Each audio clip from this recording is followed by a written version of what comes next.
well, I feel like it's gotta be Super Dragon. Although Theo Metal Slug, a good pick, but I am absolutely gonna go with Super Dragon. And I think it's gonna be Yamazaki. I'm gonna hit this button. I'm gonna start setting up the social media thing. Should probably also have a window where I can see my stream chat. That'd be rad.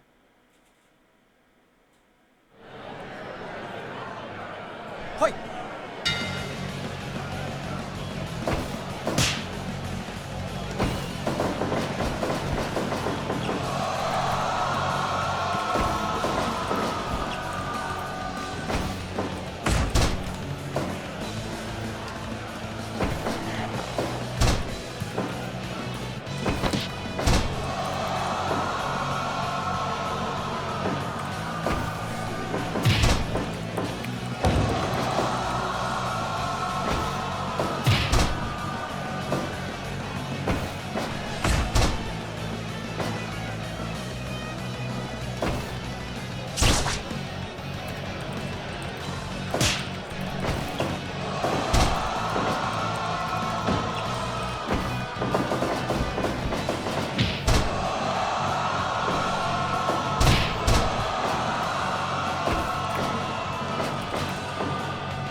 Super Dragon.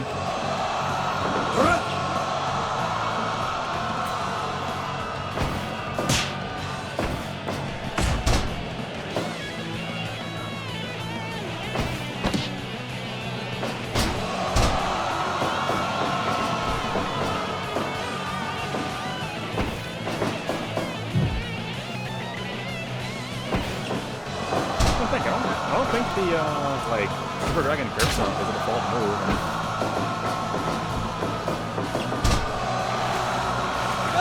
Don't have one installed, so I'm curious what his finish actually is going to be.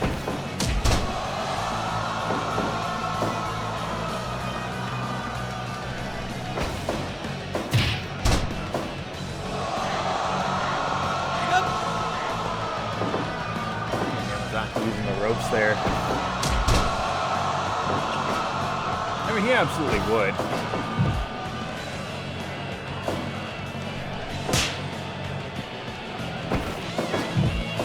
You know, I feel like I should watch a Super Dragon match, because the only thing I'm aware of Super Dragon is the meme Super Dragon. Which is unfair, I'm certain, to his body of work.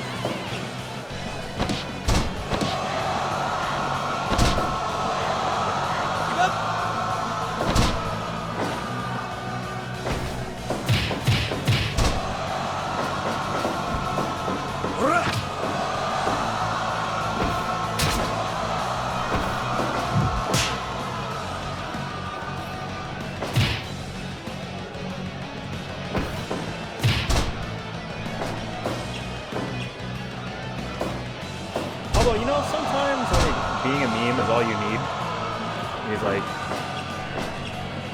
I bought tickets to go see a show that Warhorse was on without ever seeing a Warhorse match because he was very funny on Twitter. So maybe that's all you do gotta be in the business of professional wrestling, is just be a meme.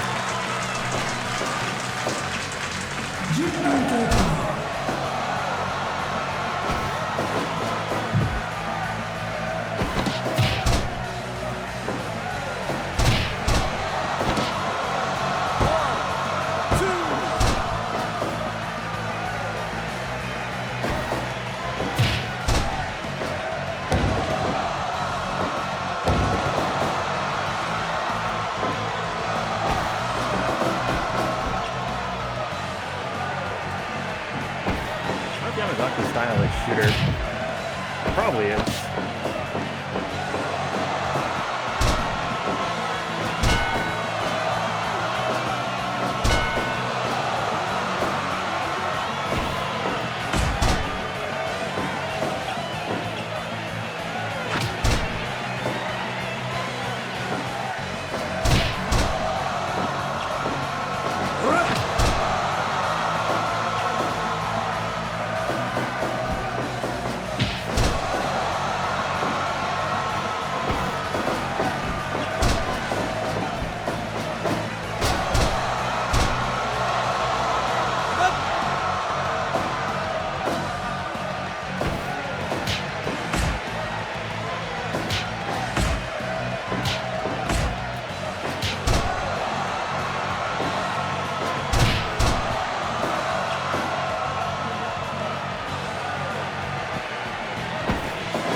Could be it right there. 1, 2, 3.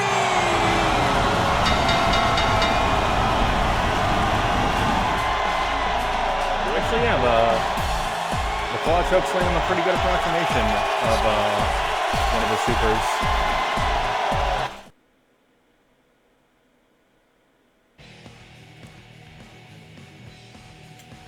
I do genuinely love seeing, like, characters from other things made in Fire Pro, because I get to see how someone has interpreted that moveset through the, like, set of tools that Fire Pro gives you in a creation suite.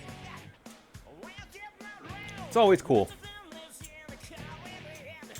I mean, to that end, like, I made Speed Racer. Well, I made the moveset in AI for Speed Racer because somebody else did the appearance, because I don't think I'm very good at that. And I feel like, yeah, I've got Speed Racer's, like, signature spots from the television program. I mean, really, like, the one move he's known for is the flying head scissors, so, like, everything else is kind of bonus. But I digress. We have got a lot of wrestling to get to tonight. So let me see what the time is here, because I do believe people beginning to file into Blake's House Arena. So everybody can get on their feet, make some noise for another edition of Blake's House Professional Wrestling.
Welcome, Blake's House Wrestling fans, to another edition of Blake's House Professional Wrestling, and it is a special edition of Blake's House Professional Wrestling. It's the first Blake's House of the new year, so, hope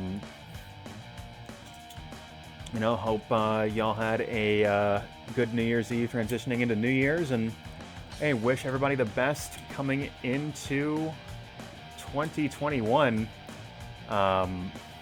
Who the fuck is that? Is with respect to who? Because I can actually explain pretty clearly what's going on the left side of your screen here. That would be Evil Uno, formerly known as Player Uno of the Smash Brothers. So, you may or may not be aware of the passing of John Huber, otherwise known as Brodie Lee or Luke Harper. Gatekeeper approached me and asked, hey, what if we did a Brodie Lee tribute show, John Huber tribute show?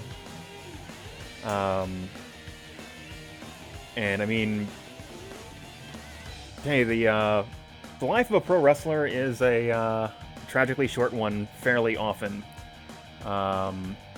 And I know I have said on a number of occasions, even on this program, hey, there are so few genuinely good people in the business of professional wrestling, and by all accounts, Huber absolutely was one of those people. I've heard like nothing but good things from the people that have worked with him, from the people that knew him. I was like, you know what? Yeah, let's do a special program this week.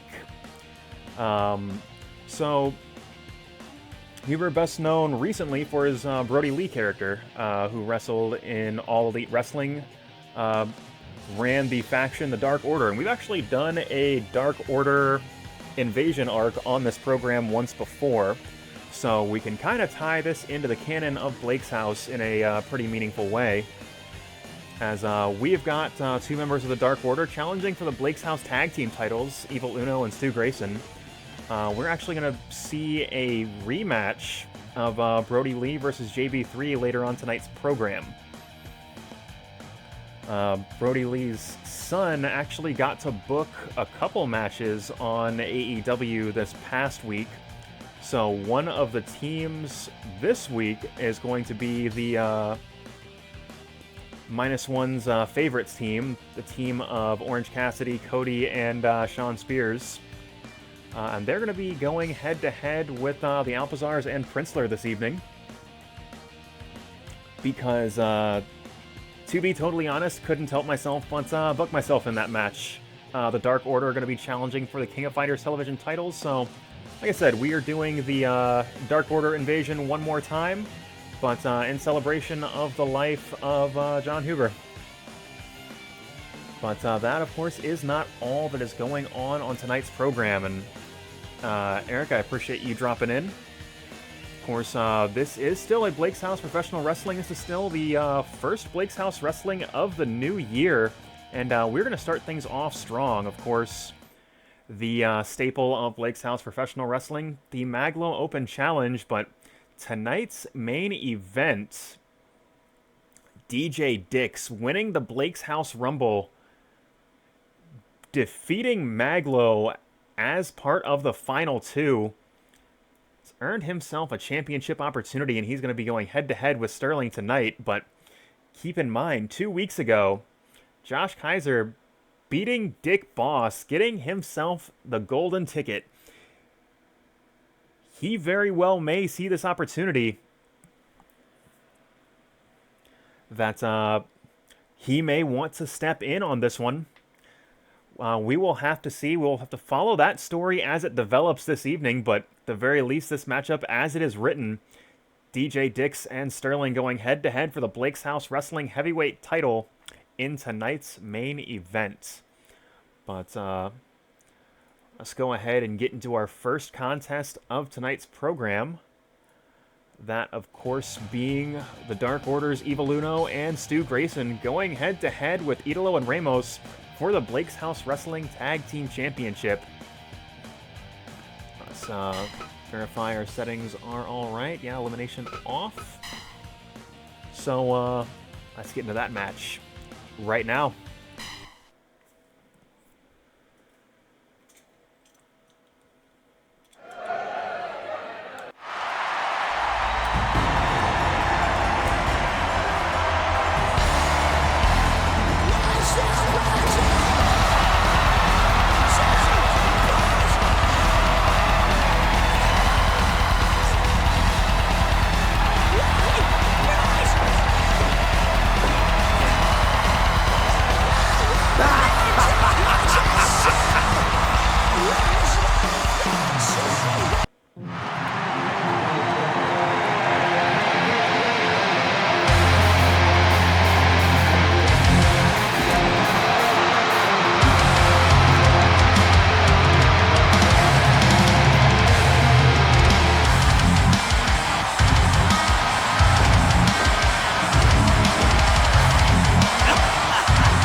Uno and Idolo starting things off. Of course, Idolo just, we call him the elite athlete for a reason. He is just so supremely gifted. Both Uno and Grayson going to have such a tough time. Hold on. Vicious forearm smash from Evil Uno. A tough time keeping up. But Uno and Grayson, of course, these two have tagged together all around the world.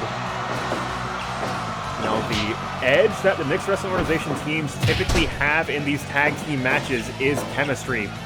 But a team like Uno and Grayson, you know, they do not come around so very often. They will be able to rise to that challenge and possibly rise above that challenge over the course of this match. But on here comes Devon Ramos, the world's tallest cruiserweight, has the mount and transitions right into that cross arm breaker. And Grayson struggling to break the hold, just too far away from the ropes. And this is Ramos's style. Likes to wear people down. Now has that triangle, no, cross arm breaker once again locked in.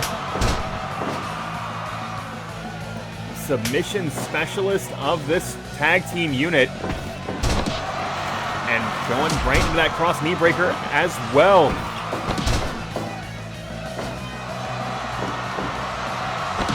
Uno doing everything he can to stay away. Do not expose a limb for Ramos to grab a hold of. And Uno now trying to turn the tide here. Grab a hold of his own. Slow Ramos down, but Ramos, those colossal chops coming from up high. The world's tallest cruiserweight is delivering vicious assault. Big boy senton is evaded by Ramos, and Uno, he has got to be feeling that because he immediately returned to his own corner. Big fireman's carry take over, and once again, this team of Uno and Grayson just trying to slow this mixed wrestling organization unit down. Hold on, satellite. Rana going for the cover. One. Ooh, but only a count of one. Kick to the gut, chop to the chest, back and forth, but Idolo coming out on top in this exchange, flipping Big Boy into the center of the ring. And again, quick tags from this Dark Order unit. Powerbomb and cutter combination.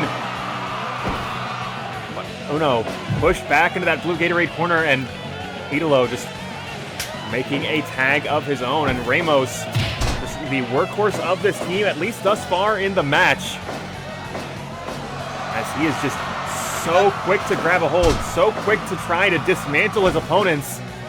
And he has been very effective at that thus far. Suplex is blocked and returned.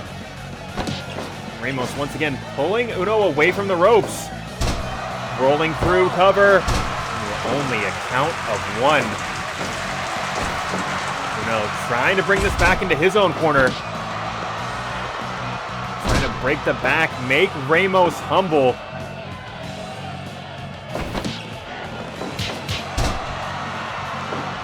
And what a start for this Dark Order group to get a win in the first match of tonight's program. Big sandwich enziguri, and Idolo going high risk. Backflip and double stomp and double moonsault, and this could be it right here if he goes for the cover. No. Big arm drag into the center of the ring, and now transitioning right into that combination arm and neck hold, and Uno coming in to make the save at a critical moment. Grayson going back to his own corner. And Uno set up perfectly here. Big lift, and no. Idolo just one step ahead. That is that agility, that athleticism on display. Headlock applied with authority from Ramos. That catch-as-catch-can specialist just trying to dismantle this Dark Order unit. 10 minutes gone. Big lift and drop center of the ring, but Uno not finished yet. But Uno sent back to that blue Gatorade corner, but that is exactly where he needs to be. Hold on. Tarantula locked in. He's got until the count of 5 to break this hold. Goes until 2.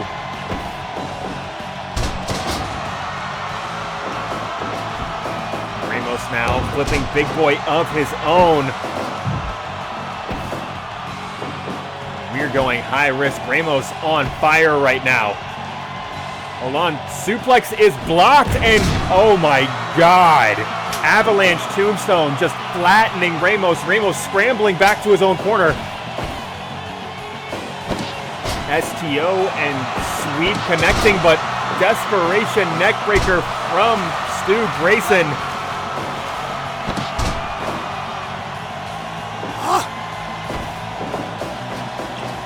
And you can see the Dark Order unit trying to keep this match on their side of the ring, and that is what these mixed wrestling organization teams typically specialize in. They are so very effective, but I said the teamwork of this Dark Order unit is going to be a difference maker. Grayson and Uno have tagged together for years. And Grayson getting fired up, but Idolo able to snap on that arm drag, turn things around, get a fresh man in this match. And that is exactly what he has done, but Grayson still house on fire right now, but not even a count of 1.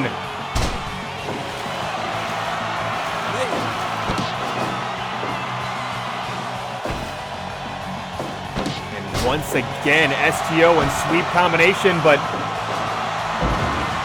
big suplex to the center from Grayson. Chop to the chest, but that height advantage of Ramos at work here, but big super kick answered back with a wheel kick of Ramos is here. Moonsault, press, cover, but only a count of 1. Big suplex to the outside, and Grayson bringing Uno into this match once again.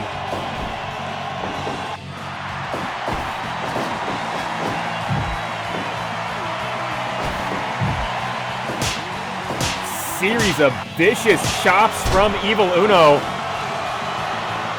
And now the submission specialist trapped in this Boston Crab, but able to power his way out.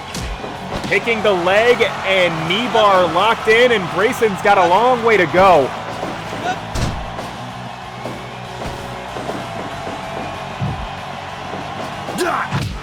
Oh my God, step up knee right to the jaw from Uno.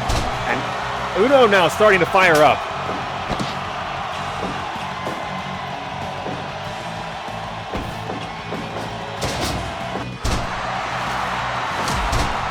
And that Northern Lights transition perfectly into that cross arm breaker, and hold on. Ramos once again just targeting a body part, anything that his opponents is going to give him. Big super kick from Grayson, goes for the cover. 1, 2, but only gets 2.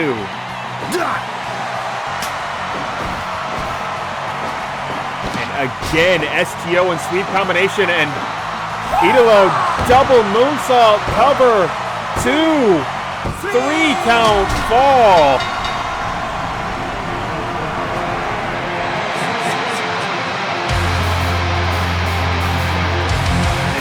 Of Idolo and Ramos, they are so sound strategically. Ramos going to wear you down, make it so very difficult to cross that desert, and the athletic ability of Idolo just so very explosive, able to pick up a victory. And this is not too dissimilar from the last time the Dark Order came to Blake's House Professional Wrestling. Of course, it was loss after loss, and Brodie Lee absolutely furious. We will have to see if tonight plays out any differently.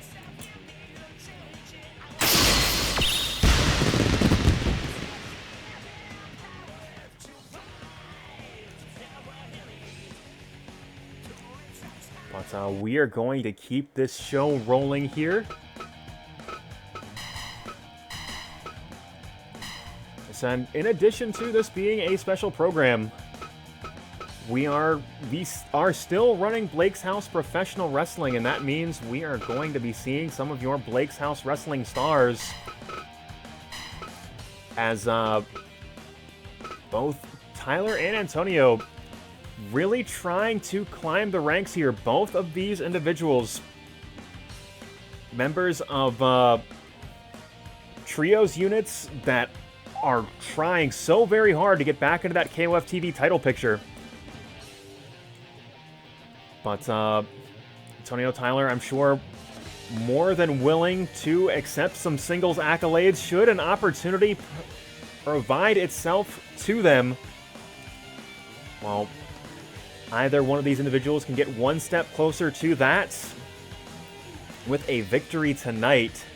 So we have got Tyler Donaldson, we have got Antonio, and that match, it's right now.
Both Tyler and Antonio, members of trios units that are very prominent in this Blake's House Wrestling program. Both of those trios units very interested in getting into that KOF TV title picture, but getting momentum any way you can get it, individually or as a team, is something you have got to reach out and grasp for when that opportunity is in front of you. Right now, Tyler and Antonio jockeying for position in the opening minutes of this match. Tyler getting the upper hand, at least for the moment.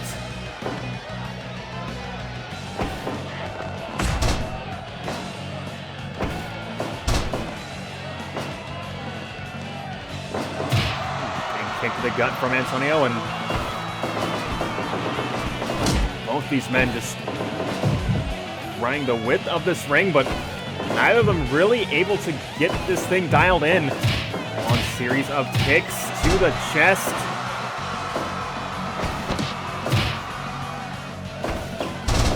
Big arm drag from Antonio now.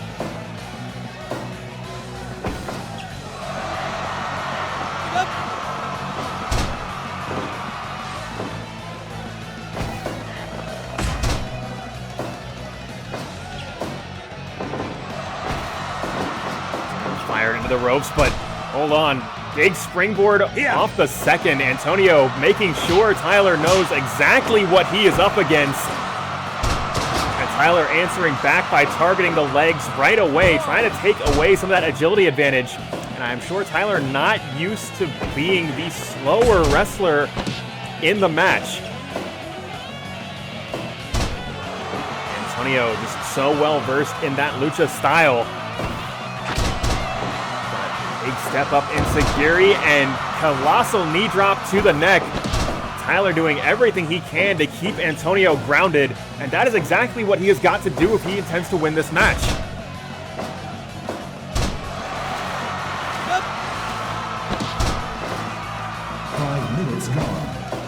Tyler fired into the corner, but unable to keep him there. Hold on.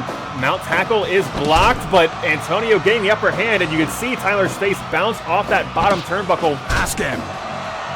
And Antonio calling Harada to the center of the ring, demanding to check for the submission, and hold on. Tyler just stretching Antonio out. Somehow, some way, Antonio able to escape. Hold on. Will Power delivered that double underhook neck breaker. Cover, but only a count of one. Hold on, Shiranui, center of the ring. Antonio hitting with the greatest maneuver since sliced bread. And now it is Tyler trapped in the center of the ring. Ask him. Antonio once again calling Harada over to the center of the ring. And you can see Tyler shaking his head. No, he will not be submitted. Again, dragon screw leg whip. And sharpshooter applied. Tyler again continuing to target the legs of Antonio, trying to ground the high flyer. Step up enziguri once again, and hold on, dragon sleeper. Looks like Tyler just grabbing a hold wherever he can at this point. Antonio, big Rana getting a count of 2 out of it. And Tyler now reversing course. But Antonio now showcasing his catch-as-catch-can ability. Grabbing a hold and hitting that arm behind the back of Tyler here. And delivering a series of vicious knee strikes to Tyler. And I believe that was Tyler's last loss on Blake's House Wrestling Television. Big wheel kick from Antonio doesn't find its mark. But Antonio, the agility on display.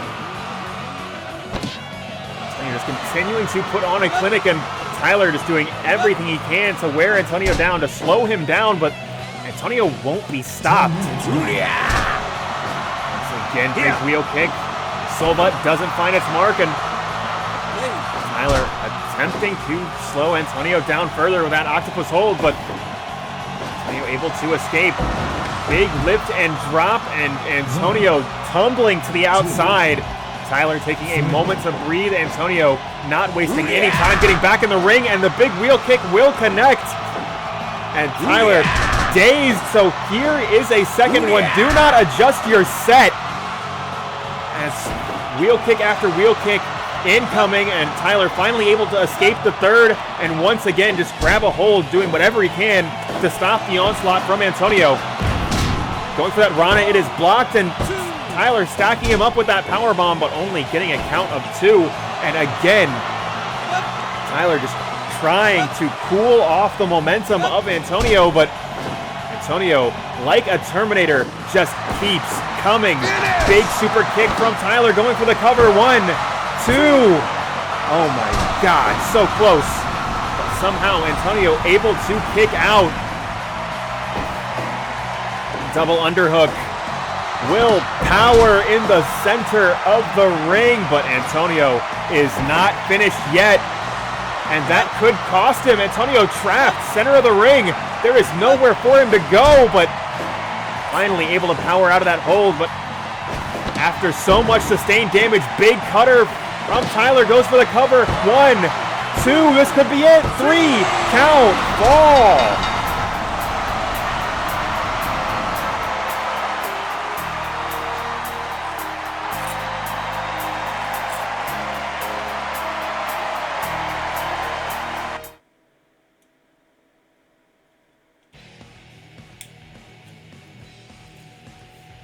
I said, either one of these men could get a major momentum lift in the upcoming weeks. And then both of them members of Prominent Trios units. Tyler very interested in getting back into that King of Fighters Television Championship picture. Although I am also certain that team of Frank Vista, of Dick Bruiser, of Dan Ramitin is not finished with Tyler and the Warzalas just yet. Though those sorts of matchups will have to wait, as Dan Ramitin competing tonight against Drew Serpa. Drew calling Ramitin out specifically. He saw the wrestling prowess on display from Ramitin this past couple weeks, and he wants to test him in the ring, and he will get an opportunity to do exactly that. But right now, we need to find 8 names for the Mag.Lo Open Challenge Battle Royal. So let us not waste any more time.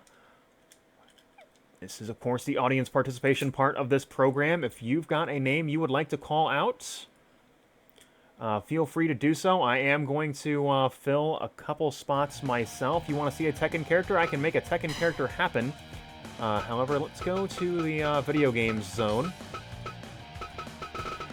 John Blood, no longer KOF Television Champion, but he is Dark Order member 69, is my understanding. So we're going to go ahead and put him in here, but we're in the video game zone, so I can see Lily, King, Armor King. I don't know if I have any other Tekken characters. Let's see, it's deeply troublesome that I cannot read any of these words. So yeah, Lily King and Armor King are the choices from the video game Tekken.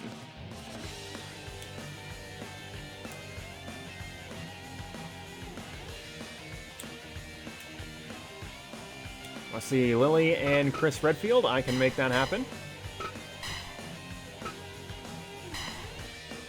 Let's see, Brodie. Brodie is actually booked tonight, so we are all good there. I, however, am going to go into the television zone and put Speed Racer in here for my own benefit.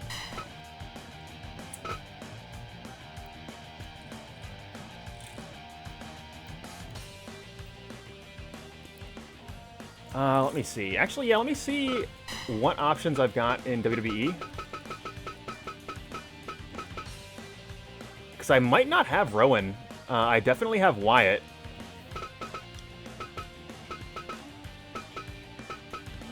Let's see. I've got a couple of Wyatts, apparently. Let's see.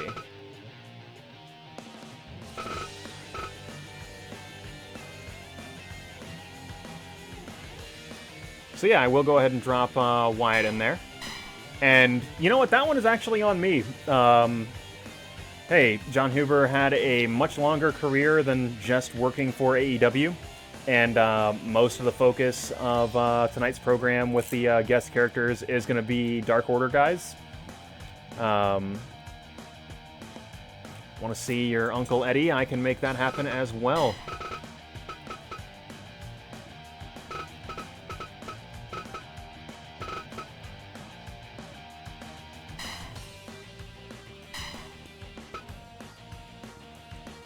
Ooh, actually, yeah, I'm very okay with that.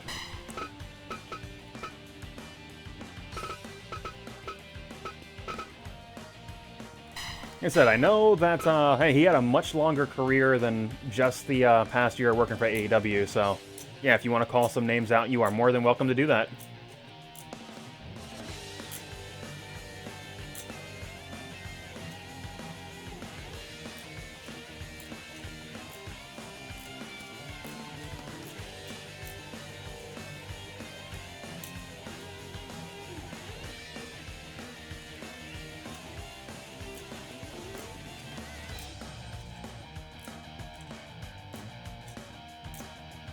But we do have one more slot available.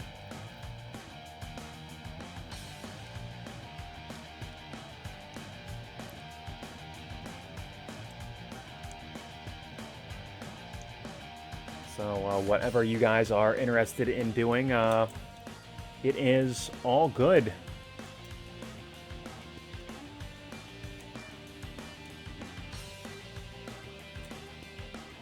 Want to see a JPW guy? I can open that tab up real quick.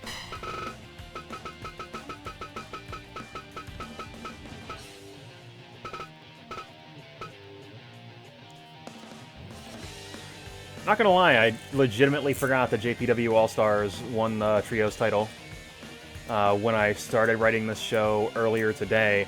I was like, oh, it's gonna be cool. I can have the Dark Order versus Team New Legacy. So that way, no matter what, a Dark Order member wins the match. Because canonically, the entire New Legacy streaming channel, and to the best of my knowledge, all its members are Dark Order member 69 because they reached a donation incentive at a charity event. Like, that is for shoot, to be clear. But we do have 8 names.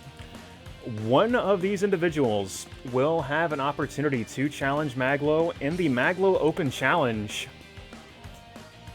So let us not waste any more time here, as that over-the-top rope battle royal, it's right now.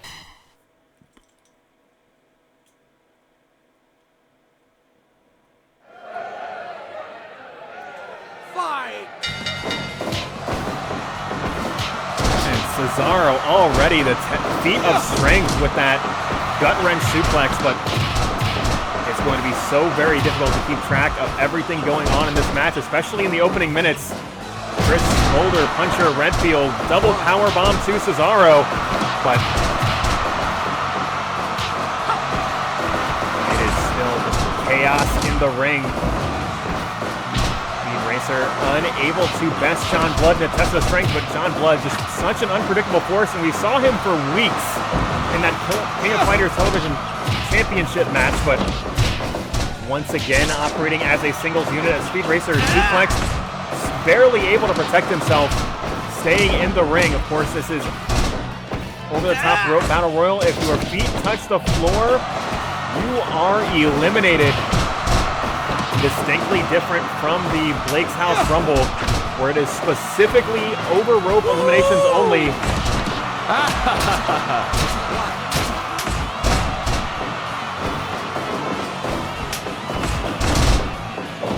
Big arm drag from Lily, but hold on. High and low. John Blood caught in the unblockable, unable to protect himself. Speed Racer throwing those heavy left hands. Kimura hold locked in as a backdrop and neckbreaker combination on Cesaro. Cesaro back switch and big forearm smash as Guerrero and John Blood slug it out on the right side of your screen. Colossal suplex into the center.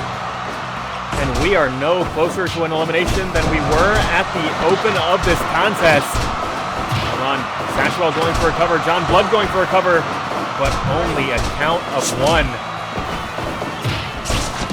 Guerrero and Speed Racer battling it out.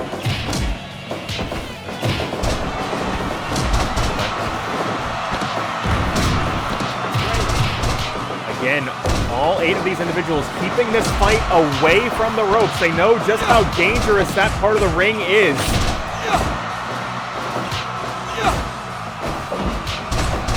Big forearm smash from Guerrero. Guerrero now going coast to coast.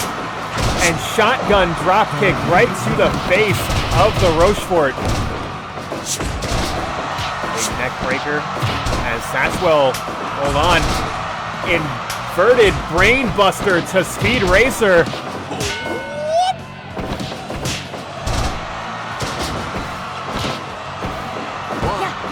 high and low this time is Speed Racer in the unblockable. Cesaro trying to best Satchwell. Satchwell protecting himself, but unable to avoid Guerrero. And hold on, John Blood, the first elimination of the evening. A man that was so very dangerous in that trios division.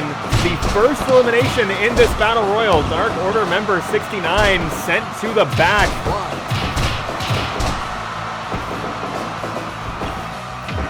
Princler now. Thought he might possibly be going for a dive on Cesaro, but Cesaro just able to escape as a colossal backbreaker connects to Lily. Satchwell in total control, swinging for the fences with those monstrous right arms. And goes for a cover, 2, but only getting 2. First, Chris Redfield, hold on, neutralizer will connect. Redfield, the man that can punch boulders, putting those colossal arms to use with a suplex, and Cesaro sent to the outside.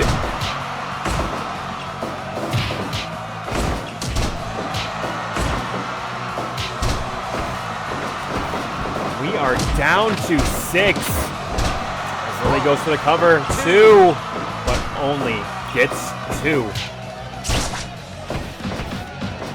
Hold on, Kimura locked in, but only able to break it up as Satchwell going for the cover, but Chris Redfield throwing those colossal right hands. And we have got people switching dance partners left and right. Nobody really able to get a firm grasp of anything in this match thus far. Hold on, big scissor kick from Lily. That hope kick on display. 10 minutes Again, Speed Racer just surgical with that Kimura. As Redfield standing tall on the left side of your screen goes for the cover, but Satchwell using those long arms to hold on. Could that be it? No.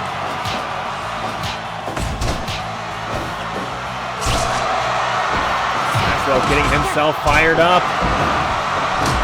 But Bray Wyatt interrupting what was sure to be that powder keg lariat, and hold on. Brain Buster will connect from Redfield. Sister Abigail landing center of the ring, and colossal uppercut from Redfield. And the lariats of the swashbuckler just shutting people down left and right as Guerrero connecting with that colossal frog splash and very nearly getting the pinfall.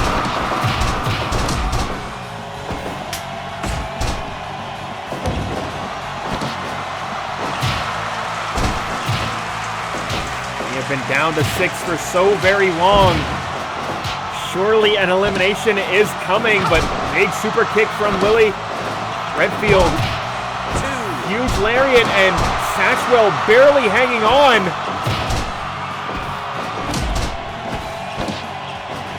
And the bodies piling up near the center of the ring, making this so very difficult as a backbreaker crushes the spine of Guerrero. Big backdrop on the right side of your screen, and Wyatt has Redfield trapped. 3 count fall. Speed Racer is eliminated, but Wyatt couldn't keep the hold up. Mario couldn't get there in time.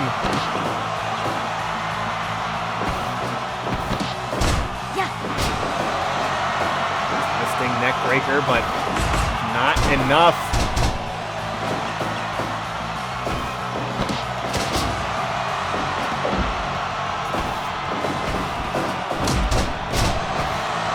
Satchwell getting himself fired up, but Chris Redfield blindsides him.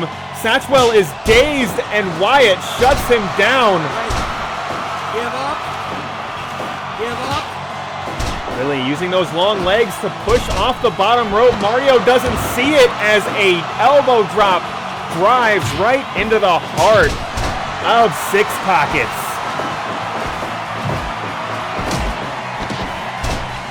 Big Rana, but Satchwell had it scouted. Give up. Give up. And once again, that hop kick connecting as Redfield sent to the outside.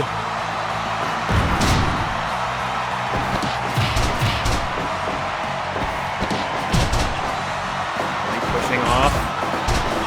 And oh my God, just in the chaos, Guerrero able to adapt so very expertly as Lily goes high risk, big falling fist onto Wyatt, but she's not done.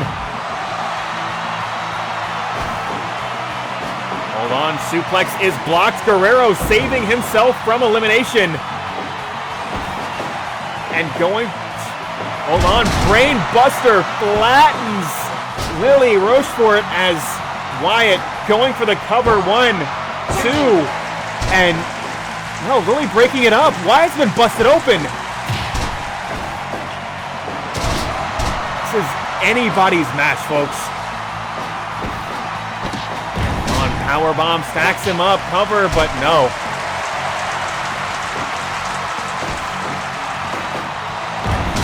Huge backdrop as Guerrero trying to wear Lily down. Hold on, suplex connects. Big scissor kick, that could be it. No. Big lift and drop. Lily sent to the outside. We are down to our final 2. No. Eddie Guerrero victorious in this over-the-top rope battle royal. Eddie Guerrero will challenge Mag.Lo on tonight's program.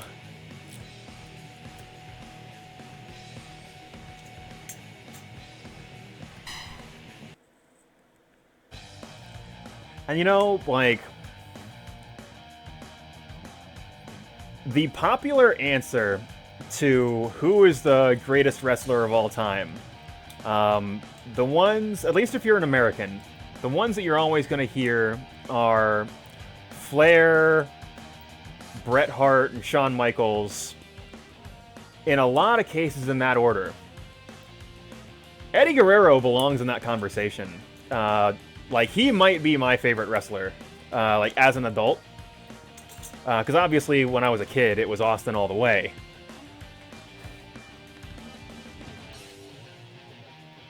But Guerrero, like, so technically gifted, so, like, such great character work.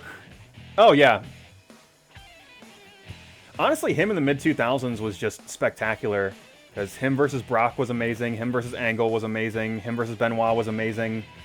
Like, you put him in the ring with somebody that can rise to his level, and you are going to get nothing but amazing wrestling.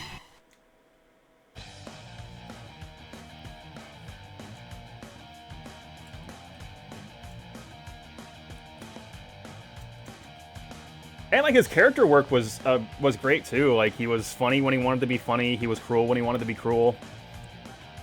It was good stuff.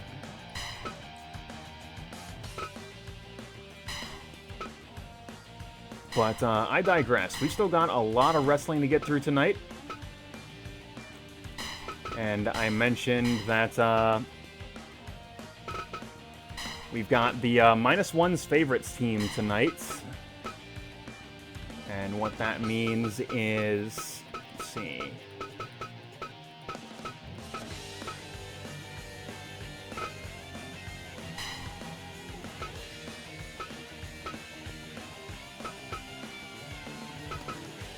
Figure out what the difference of those are. Unclear. That is going to be Orange Cassidy, Cody, and Tengai.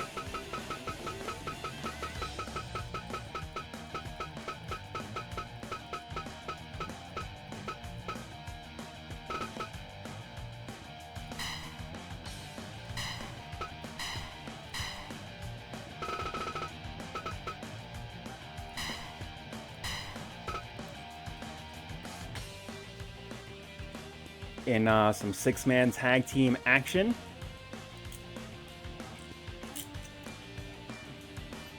I think I mentioned earlier on tonight's program, John Hoover's son got to book a lot of last week's AEW card, and this was a team that he specifically threw together because it was some of his favorite wrestlers.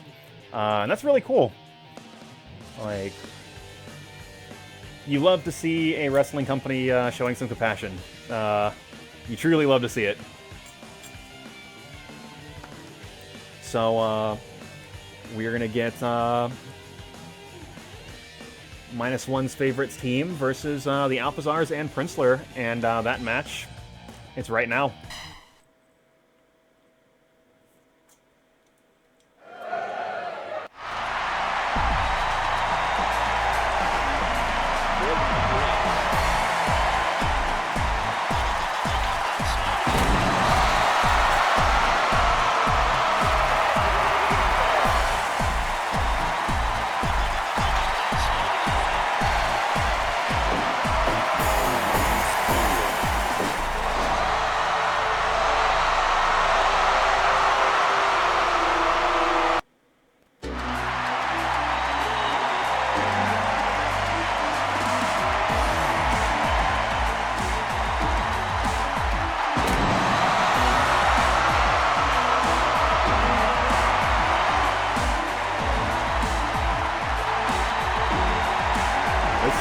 going to be a challenging experience for the Alpizars and Princler. Of course, Orange Cassidy, a favorite on Blake's House Wrestling, but I believe this will be the Blake's House Wrestling debut of Shawn Spears, better known as 10 Guy.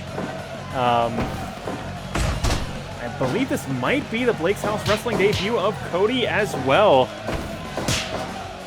But right now, we have got the best pure striker in wrestling today going head-to-head with Eric Alpizar, a man that once held that Mixed Martial Arts Championship in Blake's House Professional Wrestling. It's like, no, that is not the matchup that Huber's Favorites wants to see here. Sending Cody in, an expert technician. Looks like the strategy is to outmaneuver Eric Alpizar. We will have to see exactly how effective that is going to be.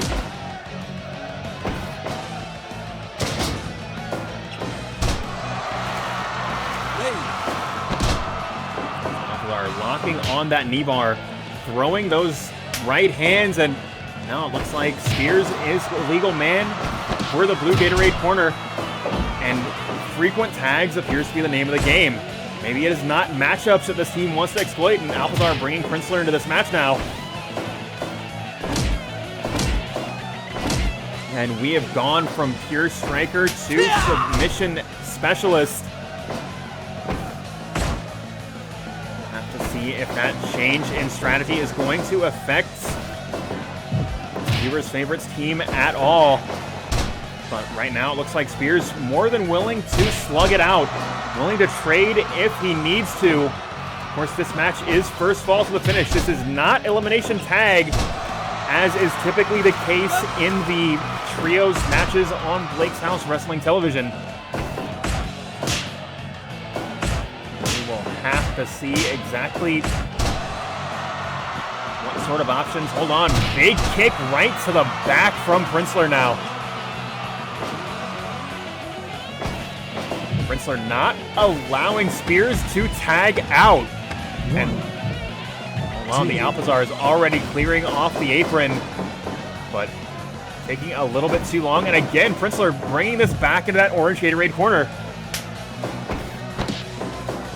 And just grinding the face of Spears into that top rope. And hold on, Spears able to slip away just for a moment. And here comes the best pure striker in wrestling today.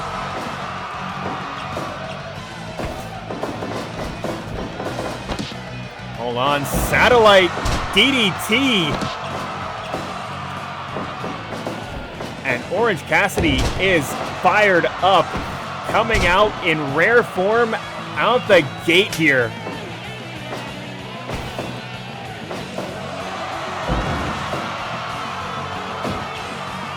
He has got absolutely no interest in letting his team down, as he is just coming at this Alpizars and Princler team like a house on fire. But Princler's suplex, no, blocked from Cassidy.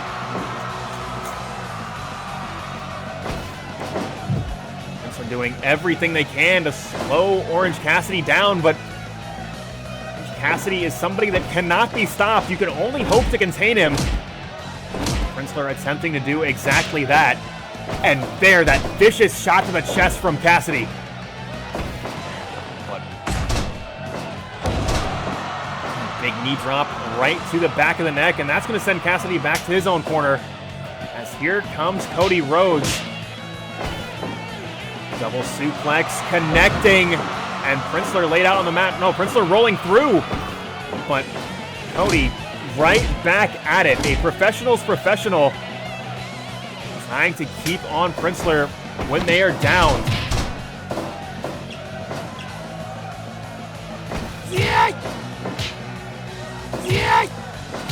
The striking ability of Alpizar on display. That kick to the gut just leveling Cody and going for the cover, but only a count of one.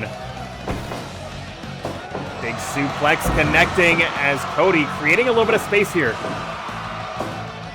Alpizar forced to back up, and that's only getting him closer to that blue Gatorade corner. But trying to slug it out with Alpizar, such a dangerous proposition, as those hands and feet so expertly trained. to deal damage to your opponent. They are going for the cover. But only a count of 1. 10 minutes gone.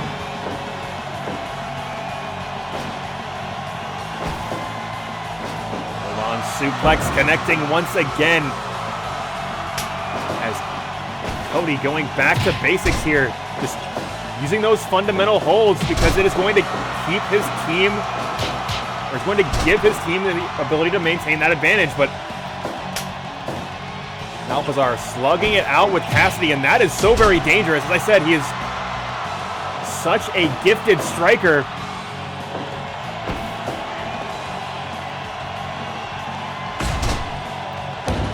And we are seeing Orange Cassidy in rare form tonight as Princler trapped in that arm lock here. But Princler answering back, crossface, crossface, crossface, and Cassidy unable to reach the bottom rope.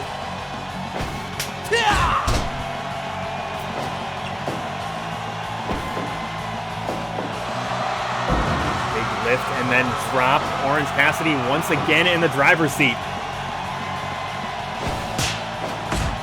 And again, those colossal open palm strikes to the chest, absolutely leveling Princler. And adding injury to insult, cross arm breaker. Princler trapped in that hold. After that onslaught, Princler going back to their own corner. But here comes a fresh Eric Alpizar. And kick right to the jaw. Alpizar in control. And here is another one for good measure.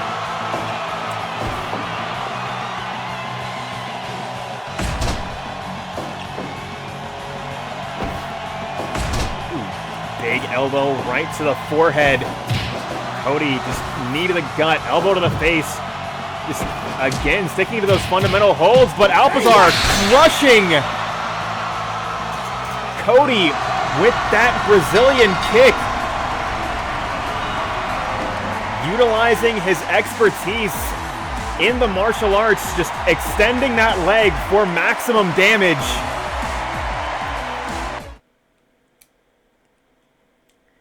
And the snap of that kick just absolutely catastrophic as it collides with Cody Rhodes.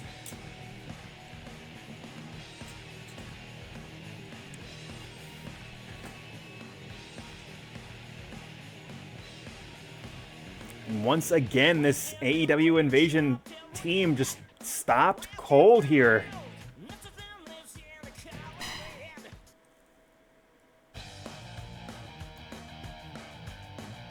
Which I do gotta say, like, peeling back the curtain just a little bit, like,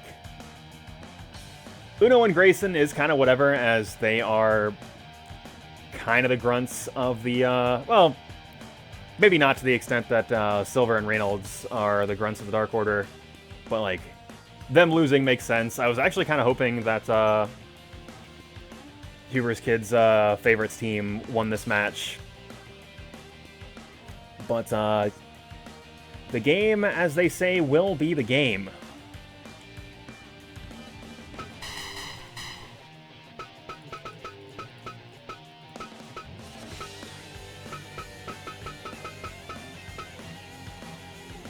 Let's see here. Oops, that's not where I wanted to put that. Well, I suppose it doesn't matter. They're both going to be in the same match.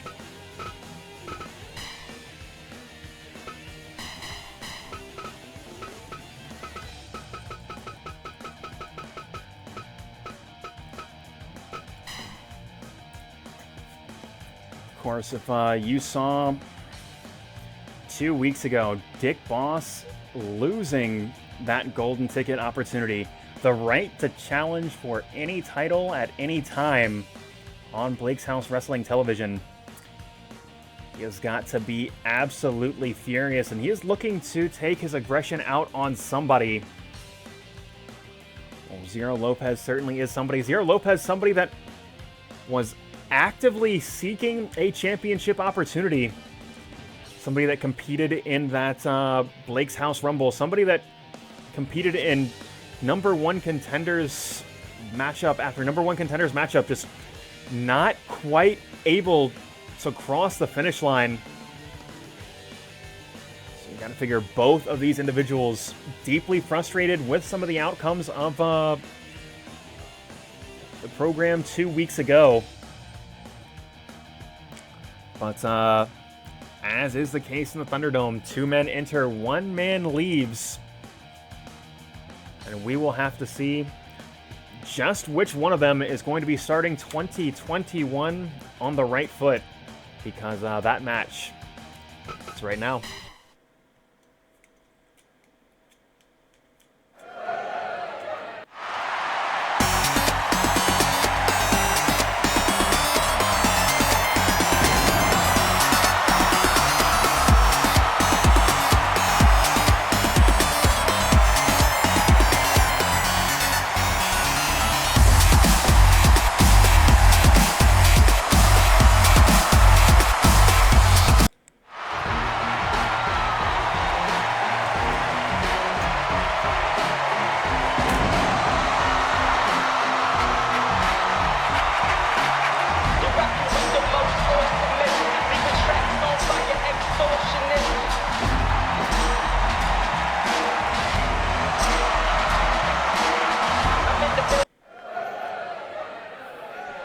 Both of these men so very frustrated with the last show of 2020.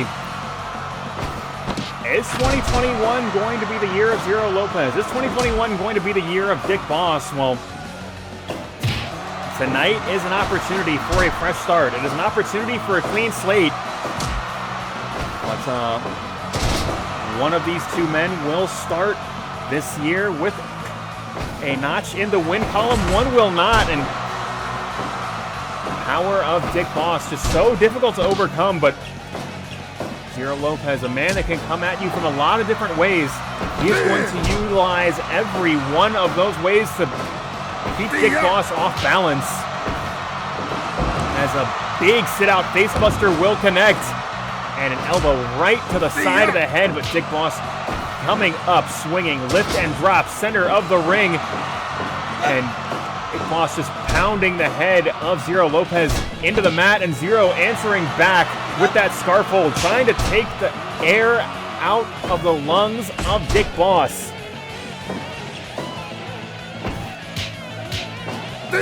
And vicious series of strikes. Dick Boss going for the cover, but only gets 1. Not so fast! And Dick Boss just a series of mounted punches, but Zero able to push him off. But you can see Dick Boss trying to quite literally pin Zero Lopez down, take away that speed advantage. Thus far, Zero Lopez willing to fight Dick Boss on his own terms. And that is such a dangerous proposition as a just rising knee to the jaw connects. Back switch from Zero, but Dick Boss had it scouted once again, going for the cover, but Zero reaching out, getting to that bottom rope. Zero able to slip through here, but Dick Boss giving it another shot, and again, Zero just too fast for him, but that choke bomb able to find its mark. Big follow-away slam from Dick Boss. And Dick Boss just asserting dominance here, going for that cocky cover, but that is not going to be enough to put away the two-time mystery champion, as another knee to the jaw will connect. Zero Lopez doing whatever he can. Oh my God. Dick Boss driving the skull of Zero Lopez into the mat. Zero in dire straits as a falling fist connects.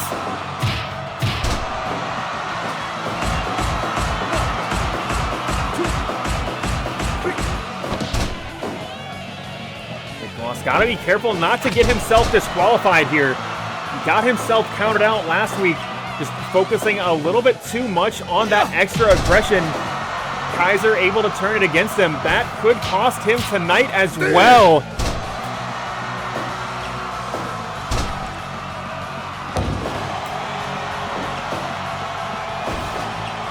Zero again, back switch and rolling through, cover.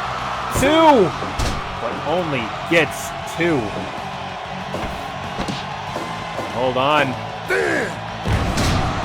Oh my God, absolutely vicious powerbomb, but somehow Zero still hanging on.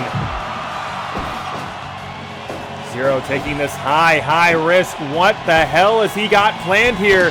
Poison Rana dropping Dick Boss right on his neck. Cover. And oh my God, the equalizer. Both of these men hitting one another with their best shot, but neither able to put the other away. Cover 2. Oh my God. Precision haymaker right to the face. Dick Boss back switch. No, Zero had it scouted. Zero going high risk now. And big elbow planted into the lower back of Dick Boss. But Zero, he is not yet finished. Puerto Rican Destroyer, center of the ring. That could be it. Goes for the cover. 1, 2, 3. Count fall.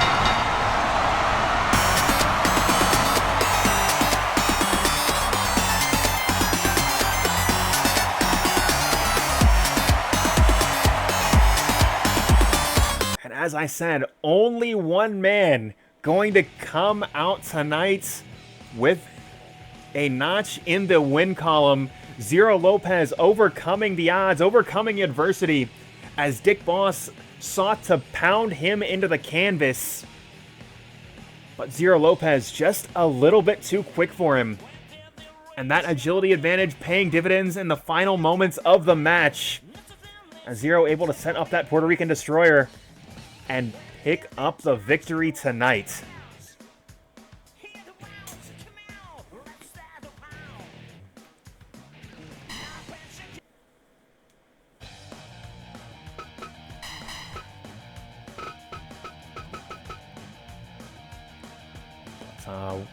We're going to keep this inter-promotional action going. I mentioned earlier on tonight's program, Drew Serpa specifically calling out Dan Ramitin.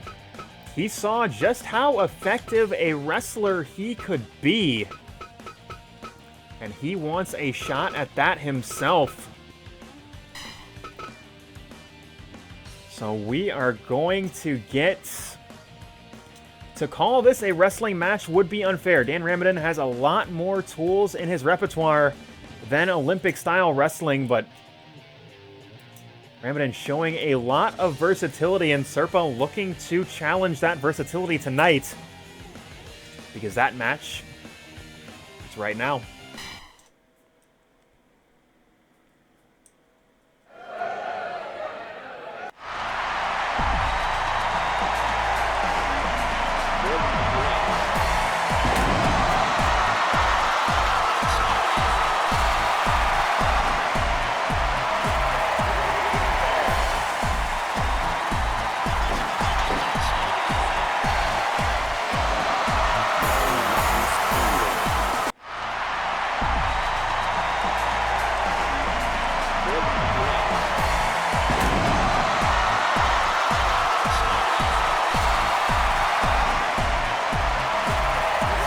Living dangerously tonight. Of course, if this were an Olympic-style wrestling contest, these two would not even be close to the same weight class.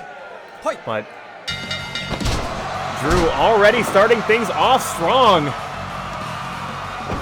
as he slips through and pins Ramitin to the mat in the opening moments of this contest, and that is exactly what you want to do if you are Drew Serpa here.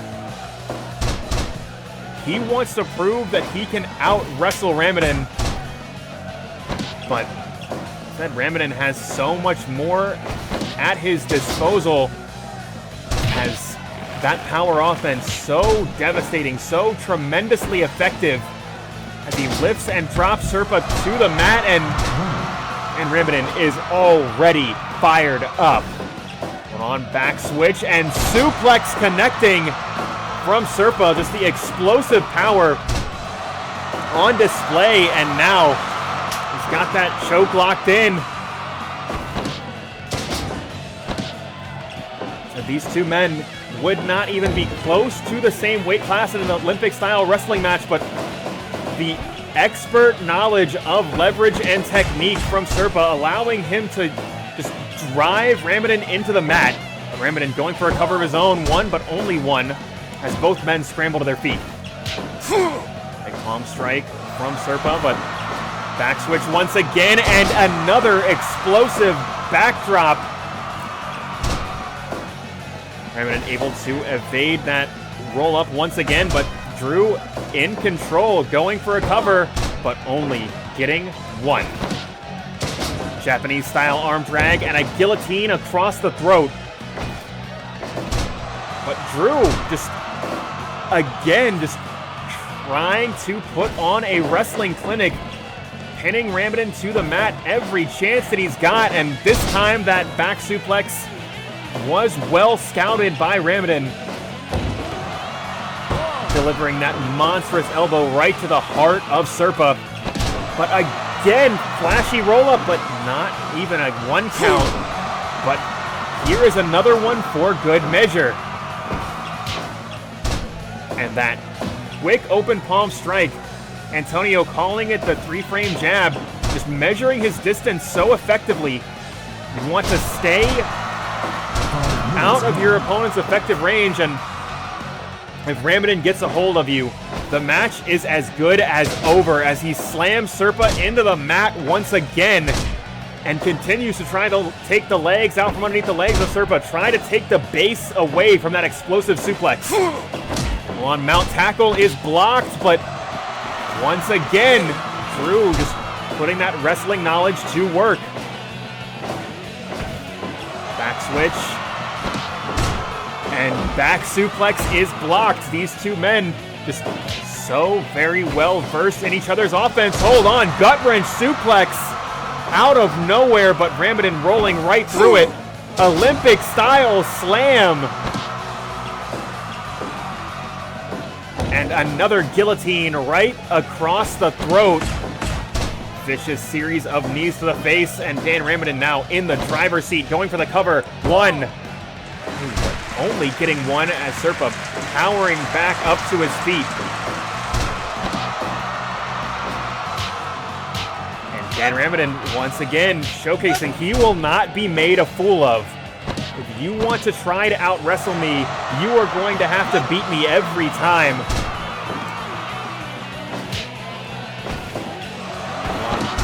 Back switch, but Ramitin scrambling right back up to his feet. Able to protect himself, but Drew again.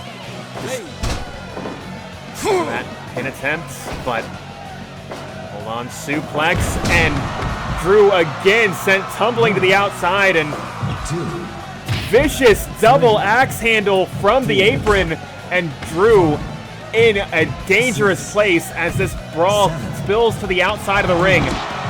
Deadlift, suplex connecting, and Drew trying to bring this back inside the 20x20. This was uncharted territory for Serpa.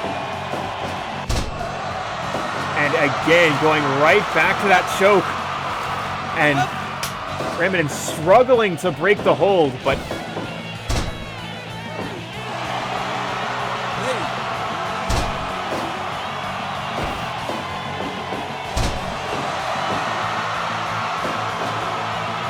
again, Ramitin just refusing to be out-wrestled, and this is exactly the kind of match that Drew wanted. He wants a test of his wrestling ability, and Ramitin more than willing to give it to him as he delivers just wild shot after wild shot to the face. They do not let you do that in an amateur wrestling circuit. Drew grabbing on a hold wherever he can. Ramitin now getting amped up as he has got that leg locked. Again, just taking the base away from Drew. Oh my God, vicious strike to the head, and Drew is dazed. No, maybe he was playing possum cover. Oh, but only a count of one. Big headbutt, and Ramitin going high risk. Knee drop will connect, and Drew in dire straits. Carry once again. And Drew again going for that cover, that amateur wrestling background. Just instinctively going for the cover every opportunity you've got, because any cover you put on could be the one that wins you the match, as Drew again rolling up Ramitin. Drew taking a moment to breathe. Again, this size disadvantage taking its toll on him. He's got to use so much more strength to move the bulk of Dan Ramitin around the ring. But oh my God, somehow he had enough in him to deliver that picture-perfect German suplex. Ramitin answering back with a series of shots to the face. And oh my God, again, roll-up cover, 2. And only gets 2. Rolls him up again, cover, 2. And Ramitin just will not stay down, cover, 1, 2. Lift and drop, shoulder breaker, and Dan Ramitin getting himself fired up. Ramitin going high risk now, but thinks better of it as Drew scrambles back to his feet. Ramitin planting him back on the mat, and no, not electing to climb the turnbuckle. Whatever plans he's got for Drew, it is going to be on the mat. Drew fired into that blue Gatorade corner. We are going in a dangerous place here. No. Drew body slam off the top, but Ramitin powering back up to his feet. How much more is it going to take to keep this man down? Hold on, roll up out of nowhere, cover, 2. Oh my God, somehow it's not enough. I don't know how Dan Ramitin keeps getting back off the mat. Guillotine once again. Drew going for that mount tackle. It is blocked, but hold on. Twisting bomb cover, 2. And no, that's not enough. Both men have hit their best shot. Neither one able to pick up the victory. Twisting suplex, and Drew once again falling to the outside. Both men just taking a moment to breathe. This match has taken a physical toll on both of them. And Drew again just trying to relocate this match to the center of the ring. Give him an opportunity. Hold on. Deadlift, suplex, connecting. Going for the cover. That's got to be it. 2, 3, count, fall.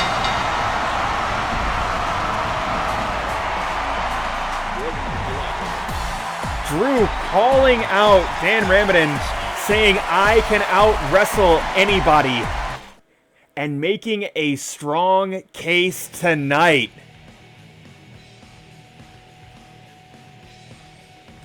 And delivering a 5-star classic with Dan Ramitin this evening.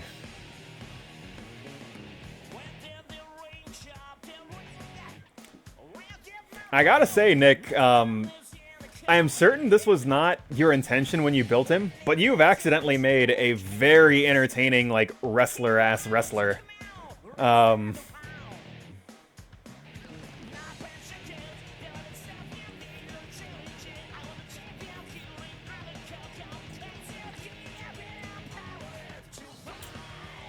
So you do truly love to see it. And hey, GK, I appreciate you dropping in.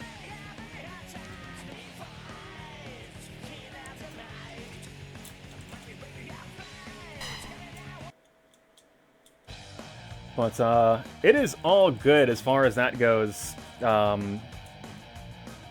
mean, shit, I've been on holiday. And time is fake, actually, is I think my takeaway here.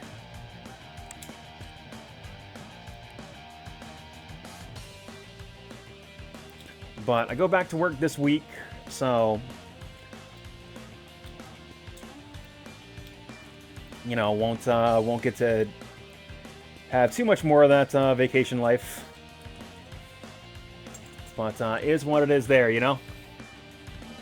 Let's see here. So, opening contest, Uno and Grayson versus Idolo and Ramos for the Blake's House Tag Team titles. Idolo and Ramos retain. Tyler versus Antonio, the second match. Let's see here. Tyler picking up the victory there. Mag.Lo Open Challenge Battle Royal took place, and I will not spoil the result of that because we are... Well, I mean, I suppose I could just simply do that because I do have to pitch the match. Eddie Guerrero picking up the win there. And the Mag.Lo Open Challenge is actually going to be next.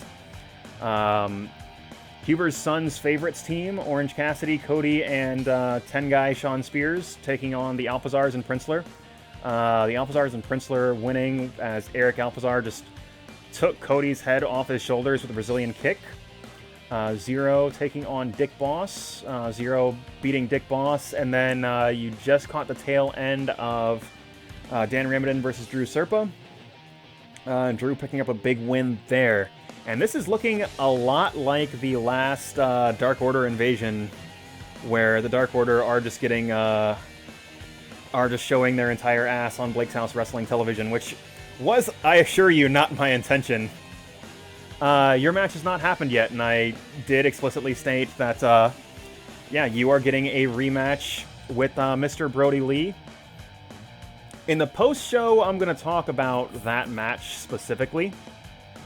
But we are just going to kind of watch that rematch happen. But before we do that, as I mentioned, coming up next, the Mag.Lo Open Challenge, and we know exactly who is going to be facing Mag.Lo tonight.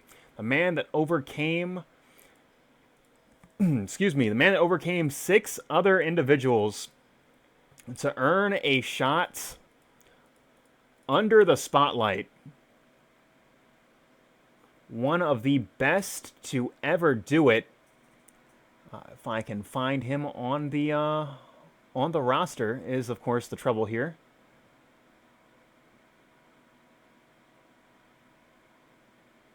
There we go. Of course, Eddie Guerrero earning himself a shot against Mag.Lo in that match. It's right now.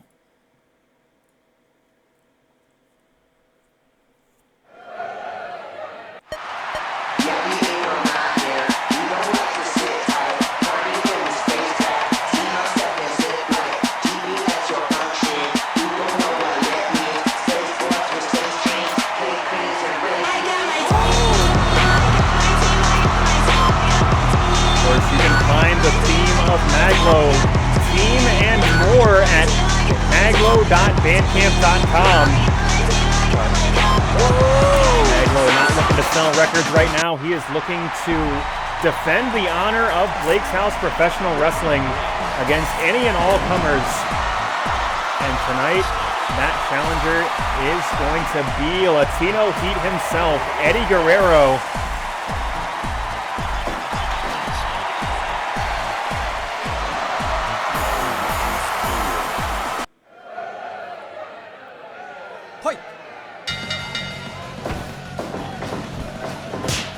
Big chop to the chest, and Mag.Lo already starting things off strong, but Guerrero answering back, planting Mag.Lo onto the mat. Ooh. Big leg lariat from Guerrero, and both of these men just going to have their accelerator to the floorboard for the entirety of this match, as Mag.Lo just sliding forearm smash right to the face, and Guerrero just utilizing that superior technique, utilizing that leverage to overcome Mag.Lo here, but Mag.Lo blocking the suplex, delivering one of his own. And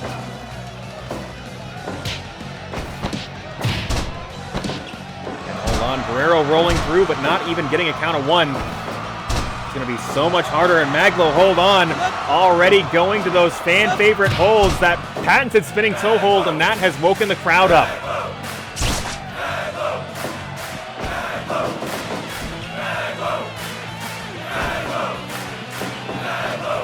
Mag.Lo just utilizing the crowd in his back, able to block that suplex and turn this match right back into his favor. Big soul butt kick, and Mag.Lo not yet finished. The Bronco Buster will connect, and Guerrero trapped in that second turnbuckle. Mag.Lo, he is not yet finished, but Guerrero fighting his way out of that blue Gatorade corner. He is not going to let Mag.Lo have two of those, but Mag.Lo determined to get another shot at it, but Guerrero just refusing him that opportunity. Looks like this time it is Mag.Lo caught in that blue Gatorade corner, and Guerrero is trying to take this high risk, but the suplex is blocked, and Guerrero tumbling to the outside.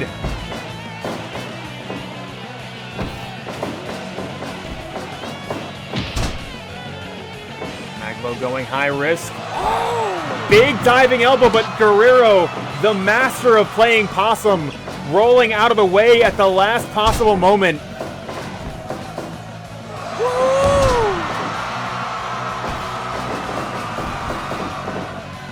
Swinging for the fence nut lariat, but doesn't find its mark, but that backbreaker absolutely will. 5 minutes gone. As the elite technician planting Mag.Lo just right onto the mat.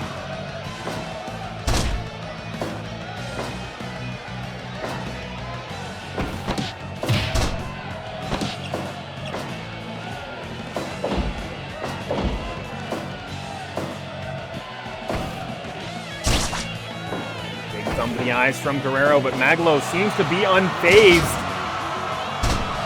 He goes for another cover, one. Ooh, but only gets one. Guerrero rolling through, but Mag.Lo getting a hand on that bottom rope. That is going to create problems for Guerrero. Guerrero just struggling to get any significant offense in here. Mag.Lo just the clothesline from Bretton Woods. Mag.Lo is a fortress, just shutting Guerrero down at every step.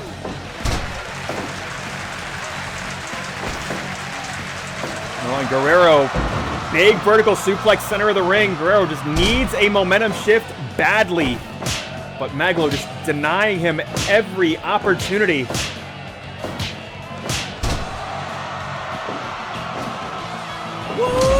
Big shoulder block, and Mag.Lo, he is not done yet.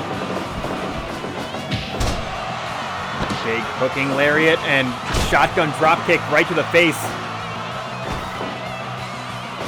Guerrero doing everything he can to keep Mag.Lo down, as a flipping senton will connect, goes for the cover, 1, 2, but only gets 2. Ducks that left hand, and brain buster, flattening Mag.Lo, and Guerrero setting up for something, but no.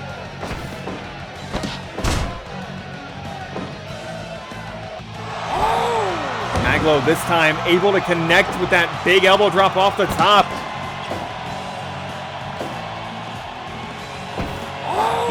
And another clothesline all the way from Bretton Woods. And Guerrero just Guerrero slipping through cover 2, but only gets 2. 10 minutes gone. Go on, Mag.Lo, driver! But he's unable to make the cover.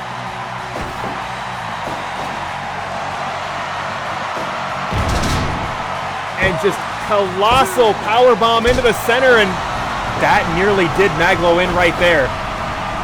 Guerrero just wants to remind everyone at home, everyone in the arena, he is down but never out.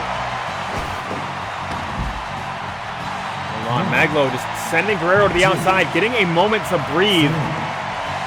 3, As Guerrero, a man with a gas tank from hell, he just refuses to stay down.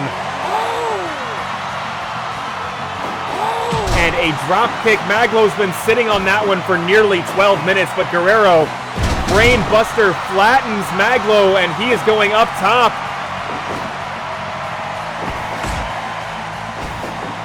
Double underhook DDT flattens Guerrero.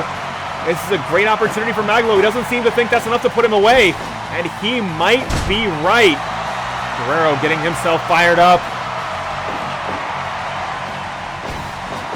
Mag.Lo. Driver. But again, Mag.Lo unable to roll over and make the cover. And that is the difference maker in this match.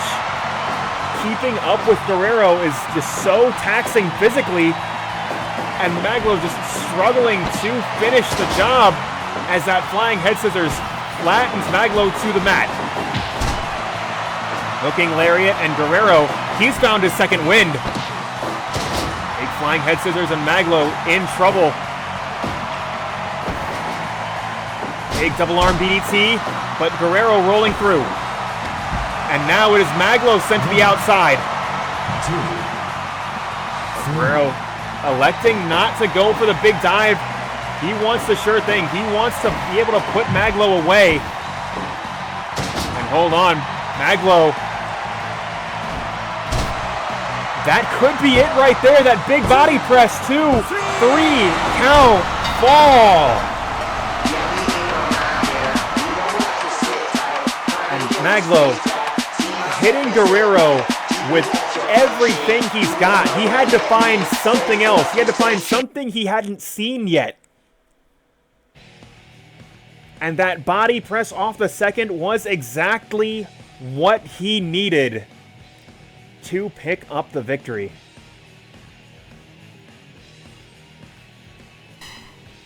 Editor's note here. I am certain that whoever made this Eddie Guerrero, because I usually use WCW Eddie, whoever made this Eddie Guerrero probably made the frog splash a priority attack off the Brainbuster, and the Brainbuster a big move instead of a small medium move. Because every time Eddie tried to climb the turnbuckle, Mag.Lo got up dazed. I am not going to look at how this man's moveset and AI is set up, but if I had to guess, that is why he never actually went for the frog splash.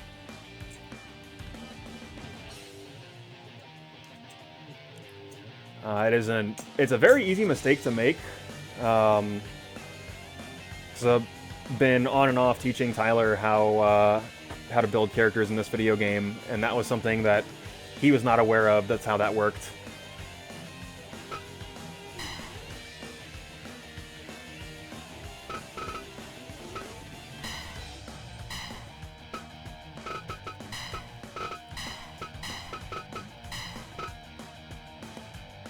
But I digress. We're gonna keep this show rolling here.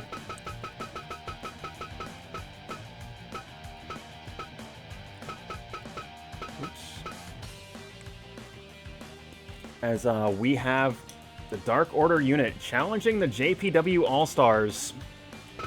And of course, that is the team of John Silver. Oops. Alex Reynolds, the recruitment specialist.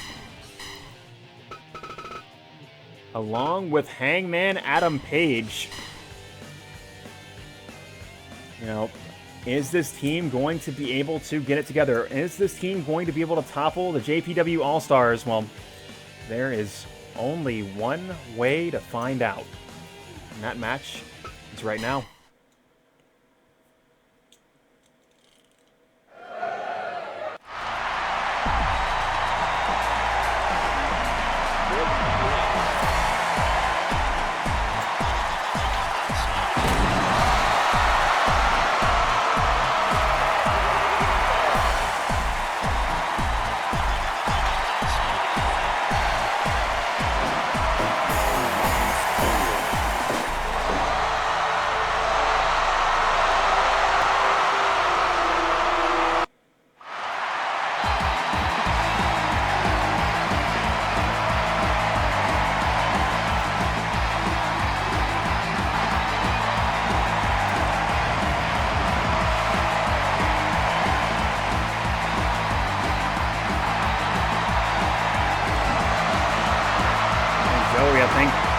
Again, a little bit overeager, hitting the ramp a little bit early.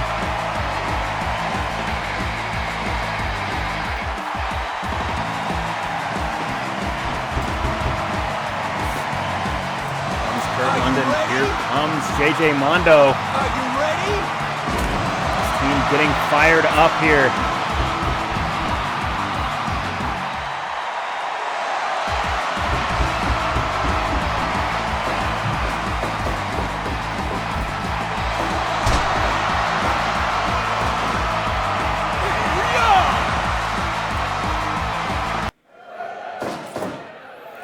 Team of JPW All-Stars.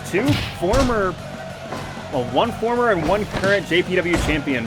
One man that will almost certainly get to the top of that mountain in his illustrious career.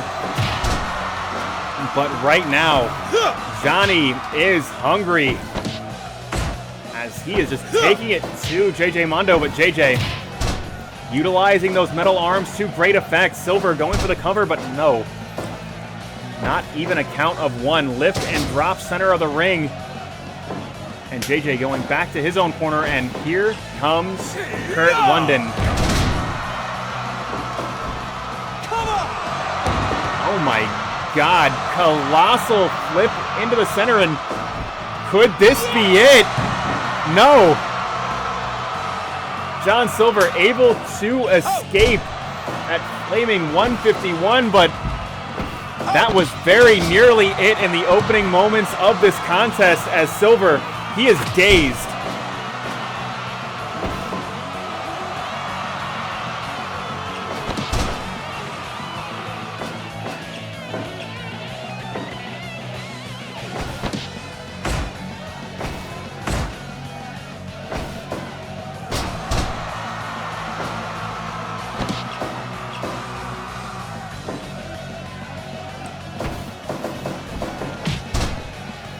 Reynolds throwing a big right hand.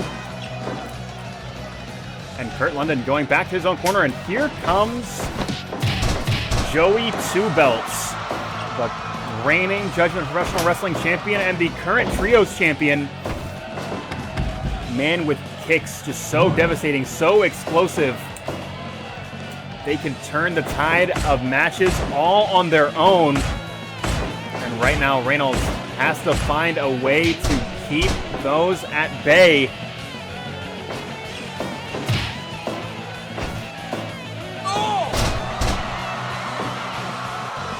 Big Manhattan drop, and that's going to send Reynolds to his own corner. And here comes the Hangman.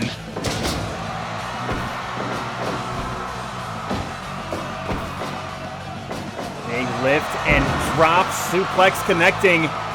And Joey taking a moment to breathe, bringing JJ back into this match. But Adam Page going to come out swinging. He has never been bothered by the odds against him. Lift and drop once again, and Page, house on fire, swinging for the fences.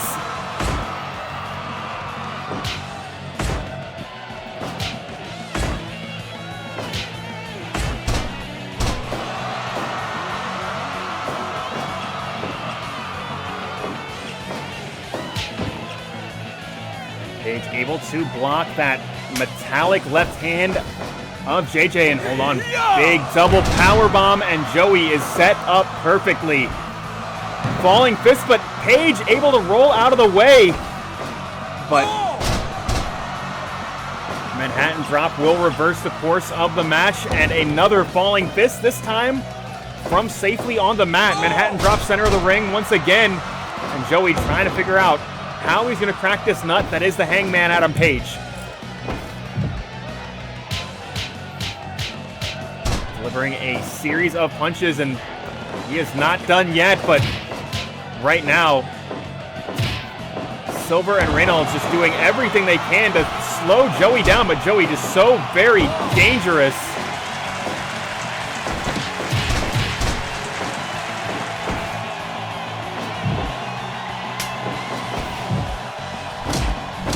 Adam Page, vicious series of shoulder blocks into the corner. But Joey fighting his way back. That Manhattan drop, just such an effective momentum shifter as it just completely stalls your opponent out. Big double drop kick from Joey.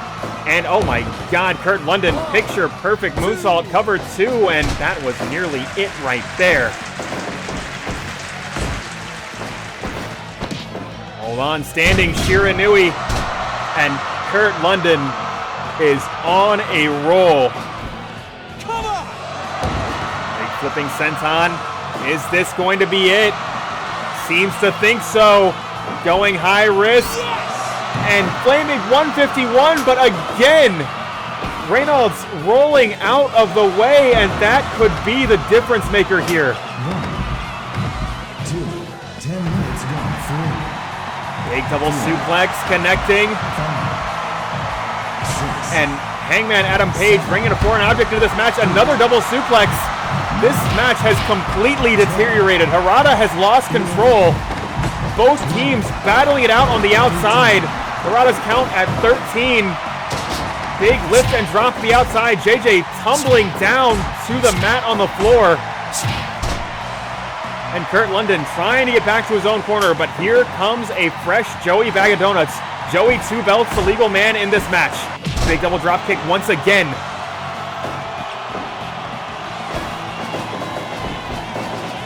Shotgun drop kick, colossal, connecting with the chest of Joey Valle. And Joey answering back with a picture-perfect drop kick of his own. He is not finished yet. Forearm smash is evaded by John Silver, but Joey still coming. Silver doing everything he can to slow him down, everything he can to contain him, but Joey just so very effective, so very dangerous. Page lifting and dropping Joey Valle. But hold on just a moment here. Now Joey sending Hangman Page to the outside, but that is going to once again clear out both aprons.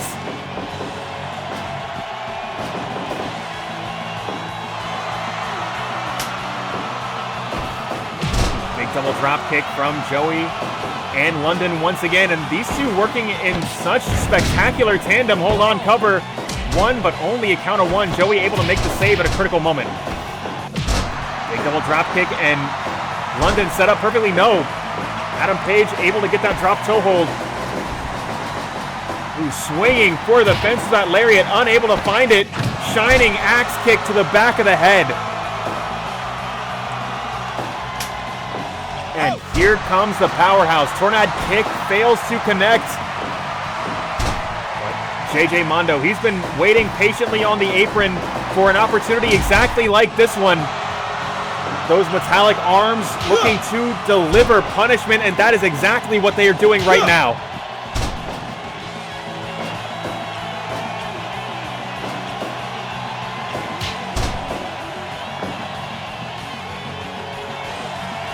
Adam Page looking to get back to his own corner. Here comes John Silver. Big neck breaker from JJ. But Silver just trying to slow JJ down now. And that is what you need to do with somebody as hot off the apron as JJ Mondo is. You know, he is looking for that gotcha hold.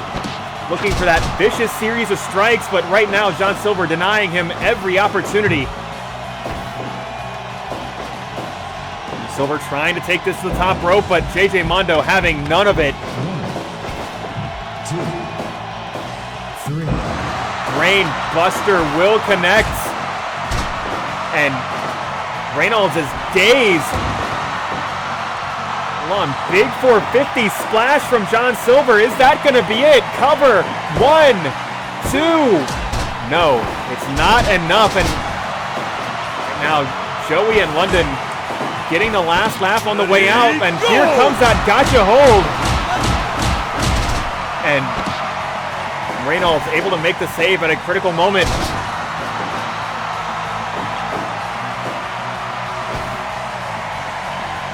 John Silver trying to keep this in his own corner, and that is exactly what you need to do. Once again, suplex connecting, and Silver dumped to the outside. 1, 2, 3. Big double suplex to JJ, and Harada escorting Joey and London back to their own corner, but we've got a fresh Adam Page, we got a fresh Kurt London in the match. Adam Page just swinging with everything he's got with these European uppercuts, but Kurt London, those educated feet put to good use. Oh my God, Kurt London absolutely devastated by that hold, and cover 2. And not quite enough, but Kurt London had to do that one all by himself as Reynolds sacrificing the body.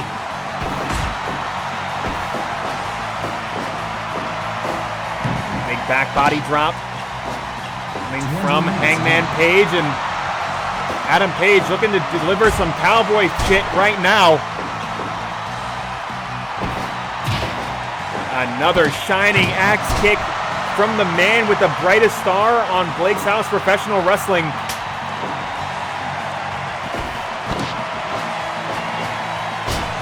Ushigoroshi, but the legal man is Joey. But Adam Page seems more than happy to deliver some cowboy justice to both members of Team JPW.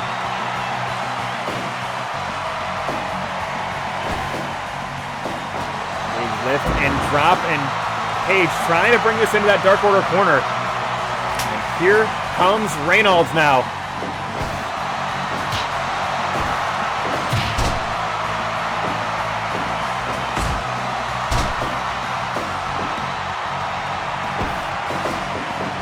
Joey fired into the corner, but Joey just... The agility of Joey Baghi, there is a reason that he is JPW champion. Colossal super kick, but he doesn't seem to think that's enough. And Reynolds answering back with a super kick of his own. Oh my God.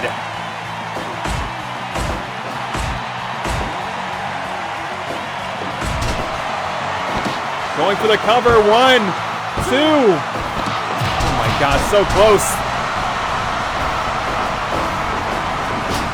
Big DDT into the ring, and this match is absolute pandemonium. John Silver laid out in the ring. Super kick once again, and going for the cover. 1, 2, 3 count fall.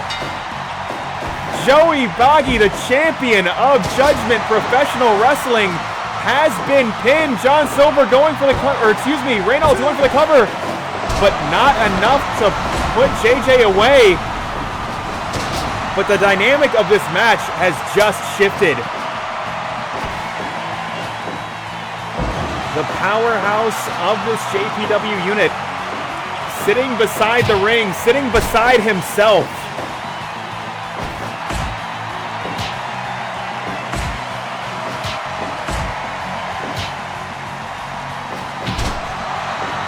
And Johnny is hungry, but JJ having none of it.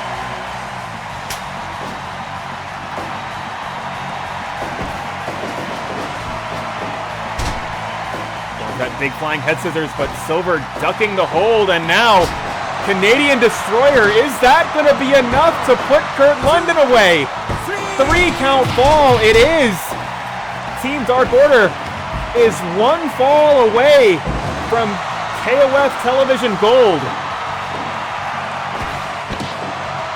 Oh my God, absolutely vicious suplex, but Hangman Page able to make the save. And this 3-on-1 odds just so very much to overcome. Right now, Silver trapped in the hold, and JJ off to an excellent start. That first elimination is critical as he slowly begins to even the odds up, but as a sole survivor in these 3-on-3 matches, it is so very difficult to overcome that man disadvantage. Ready, go! And another series of strikes, but Hangman Page able to make the save at a critical moment. Reynolds once again in that gotcha hold, and John Silver distracting Harada.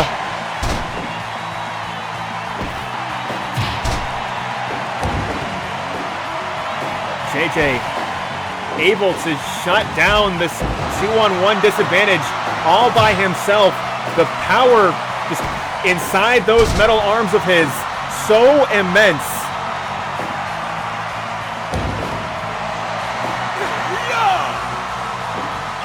JJ now getting himself fired up. Hold on, the suplex is blocked. Reynolds delivers one of his own. They're so very close here. Both of these men are. JJ to an elimination and Reynolds to a victory, but who will fall first? Cover 2. No, that is not enough to put JJ Mondo away. That is not enough to shut down the first ever Judgment Professional Wrestling Champion. Big jawbreaker will connect. JJ, if he goes for the cover here, he's got a chance. Goes for it. 1, 2, no. Only a count of 1. Adam Page able to make the save here. And that man disadvantage at work. Big double suplex sending JJ to the outside.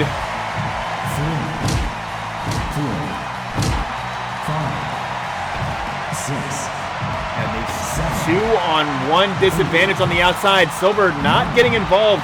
Doesn't want to risk his team getting disqualified. 12, 13, 14, 15. We're on Harada's count at 16.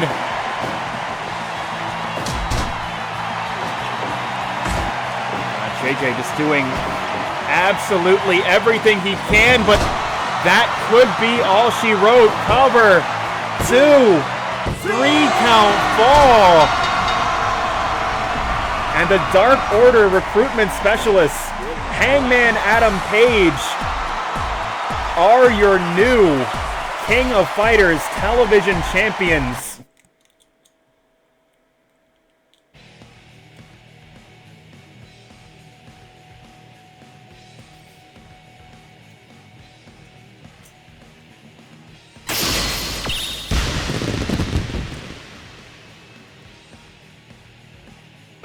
Yeah.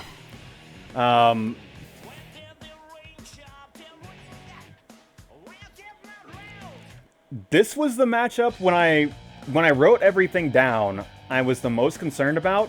So I'm like, oh yeah, it was a damn good match. And JJ like came out looking like a fucking hero, even with the loss. Like Uno and Grayson versus Idolo and Ramos, that one felt like a 50-50.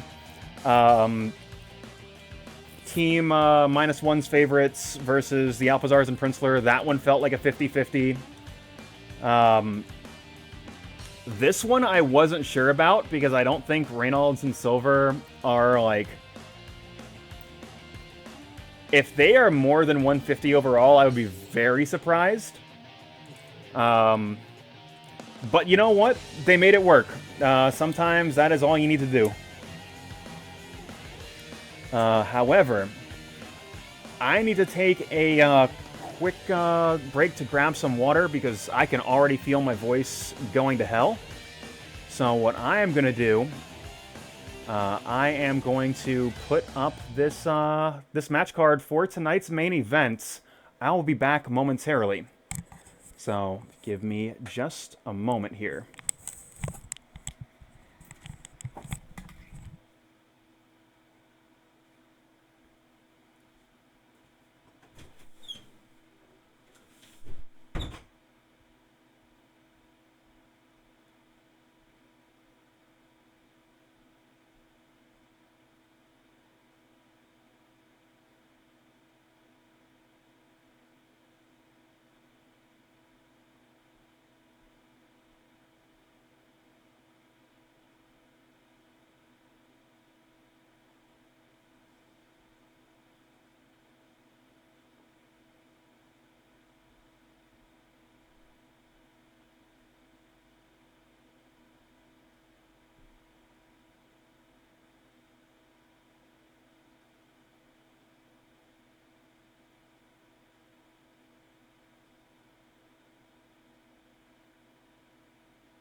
So, apologies there, guys. We are back. I do remember the last time I ran a show here, or it might have been on this past Wednesday. Abby came into my stream and was like, hey, here's some vocal exercises you can do so you don't feel like shit after, or even during these streams. And you'll never guess what I have not done this week.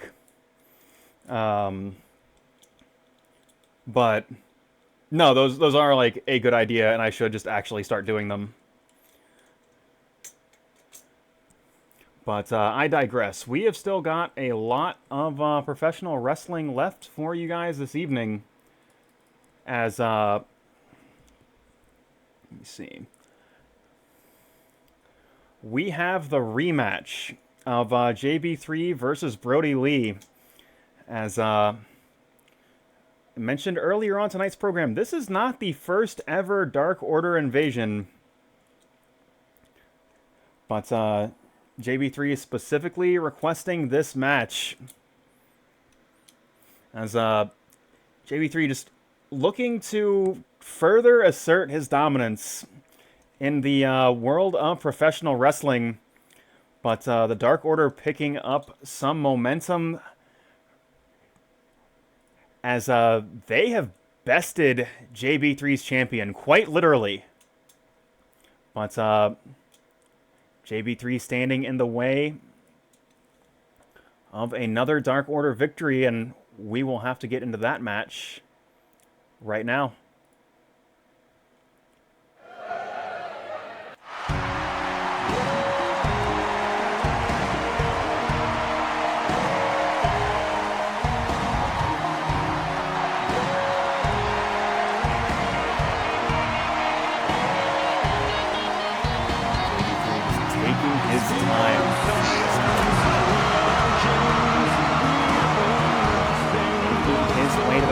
That he wants to just assert his dominance on the business of professional wrestling.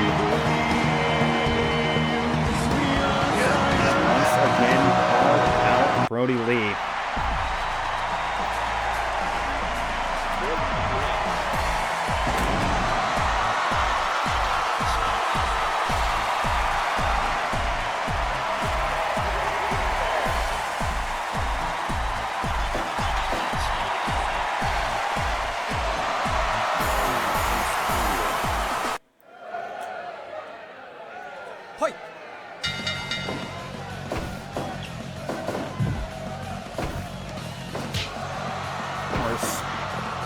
Brodie Lee has a bit of a power advantage, but do not let the size difference fool you. JBIII is just such a very impressive physical specimen, as you can see right there, able to just hold his own against Brodie Lee in that test of strength, but Brodie Lee taking another avenue, that punch to the gut, shutting JBIII down, and it's like he is going to keep that offensive momentum for as long as he is able to do so. Headlock is blocked, transitions right into that backdrop here, and colossal big boot from Brodie Lee, and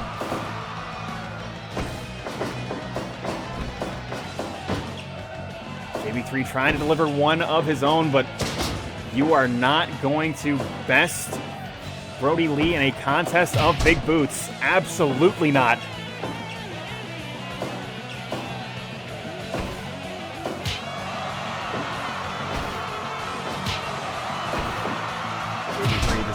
Trying to get back into this match, just grab a hold wherever he can. Brodie Lee just cutting him off at every step.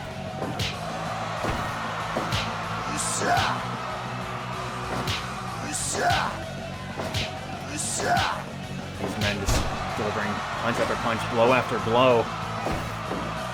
Lift and drop to the center of the ring, and Brodie Lee has stayed in control, but JBIII fighting back to his feet.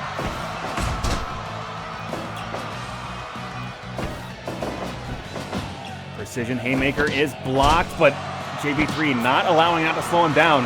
Applying some illegal leverage here, just trying to apply that choke to Brodie Lee, and big lift and drop, and JBIII just wants to just show off how physically dominant he is. And every opportunity he's got to do so, hold on. big strap buster, and that maneuver was a Brodie Lee signature, but JB3 answering back. Low blow, Harada going to let them fight.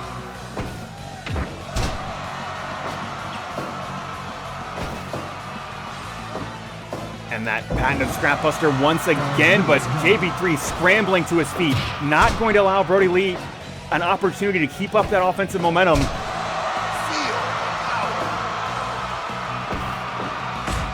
Big forearm smash. And drop from Brodie Lee here. JB3 reversing course, but Brodie having absolutely none of it.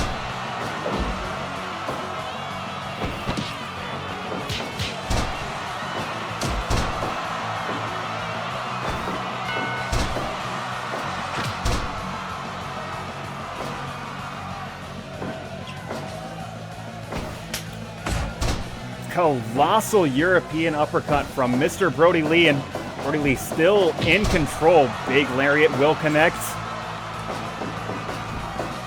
And JB3 dazed, big boot to the back of the head. And Mr. Brodie Lee just looking to exact revenge. Those first two losses on tonight's program from the Dark Order could all be erased. Once with the trios match that occurred previously, and once right now. You can see that is exactly what he has got in mind as... Oh my god. That powerbomb absolutely devastating, and Brodie Lee just still in total control.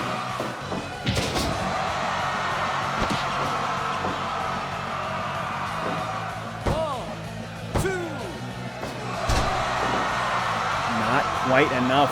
JB3 still has a lot left in the tank, and JB3, you can never count him out. He has held Blake's House gold. He has been a world champion. That is something you can never, ever afford to forget. And right now, he is turning up the heat on Mr. Brodie Lee.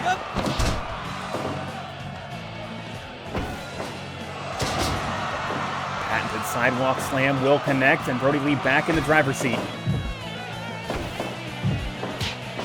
Vicious series of forearm smashes, and JB3 once again dazed in the corner, but trying to fight his way out.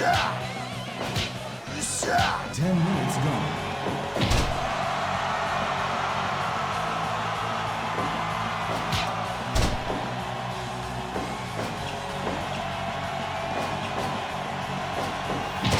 And there it is, the discus lariat. That could be it. 2 and 3 count fall. Brodie Lee picking up the victory, erasing the losses earlier on tonight's program, erasing the loss to JB3 the last time the Dark Order came to town, and winning definitively, decisively, with that patented discus lariat.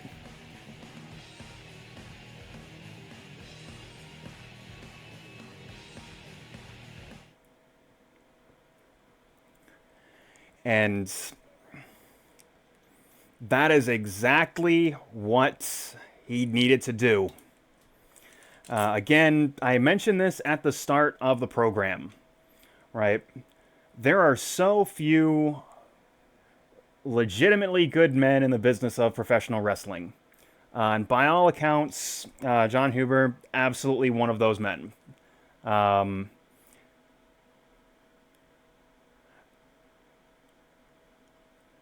don't know if it is fair to call this like a tribute show.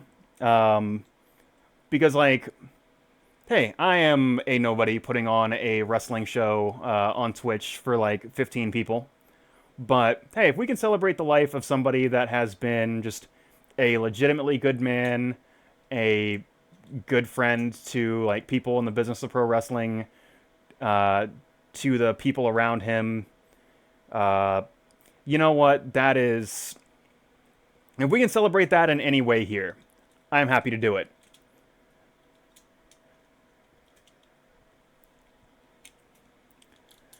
We do have one more match tonight. Although I must admit, it is tough to follow that match. But 2 weeks ago, DJ Dix winning the Blake's House Rumble, earning a shot at Sterling, but hold on just a moment. I'm getting word from the timekeeper. Josh Kaiser electing to cash in that golden ticket right now. This is going to be a triple threat match. It's going to be DJ Dix, it's going to be Sterling, and it's going to be Josh Kaiser. And it's going to be next.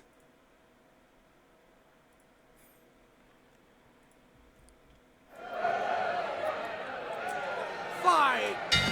And absolutely not what we expected coming into tonight's program, but Kaiser, the tactician, the strategist. Strategy might be that he doesn't particularly want to fight either of these men one-on-one, and quite frankly, I wouldn't blame anyone if that was the case. Sterling, a monster of a man. DJ Dix, the Dr. Darkness, needs no introduction. But right now,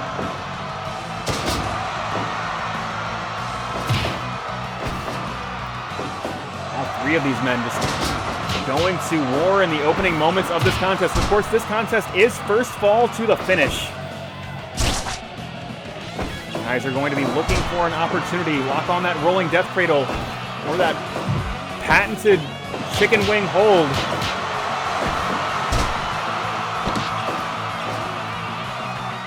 But the versatility of DJ Dix with the gravity squeeze, so very dangerous in these triple threat style contests.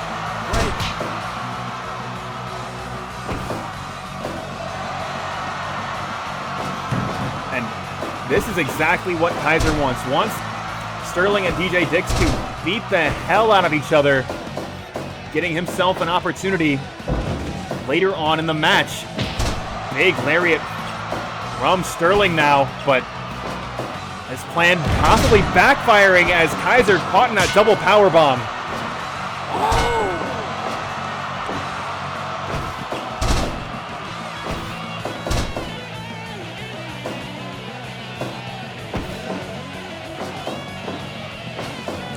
And in recent memory, we have done a lot of firsts on Blake's House Wrestling Television.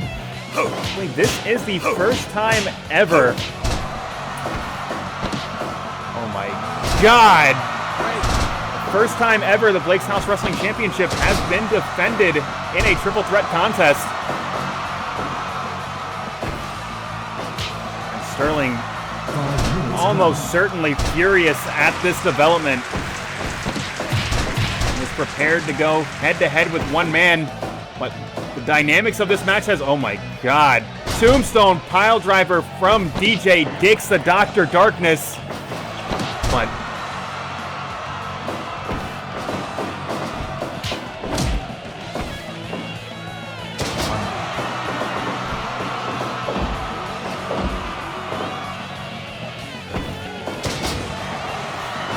is just chaos in the ring right now. Nobody really able to gain the upper hand. This match moving too quickly.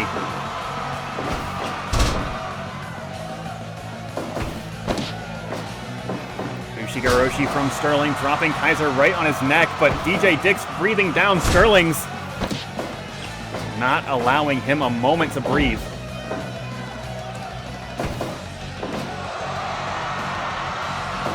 Sterling just launching Kaiser to the outside. Oh my God. Big backdrop from Sterling now. And sledgehammer-like left hand from Sterling. And the Blake's House Wrestling Champion is on a roll. And it's like both these men fighting over Kaiser. Hold on. Sterling going for the giant chokeslam, and DJ Dix having absolutely none of it. Here comes Kaiser.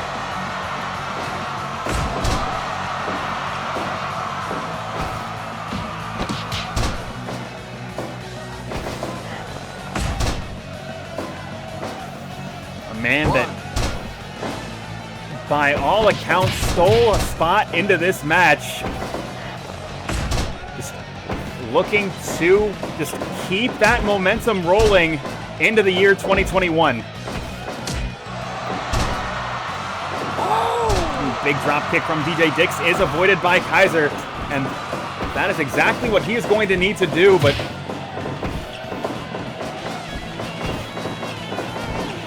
right now, all three of these individuals just trying to wear one another down, but hold on, DJ Dix setting up for something, but Sterling having absolutely none of it. 10 minutes gone.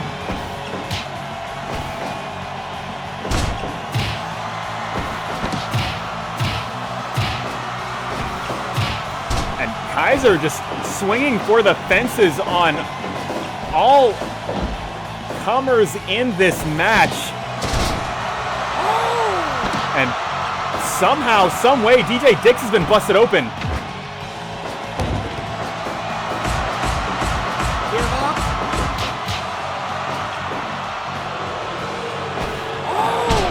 And that clothesline from Bretton Woods, DJ Dix is getting himself fired up. But no, elects to climb back down from that top turnbuckle. He's in such a dangerous position right now. Kaiser fighting his way to his feet, roll up out of nowhere, cover, but no, hand on the bottom rope. Big lift and drop, and the gravity squeeze is locked in. Gravity squeeze, gravity squeeze, gravity squeeze, and hold on. Big diving elbow, but that is not enough.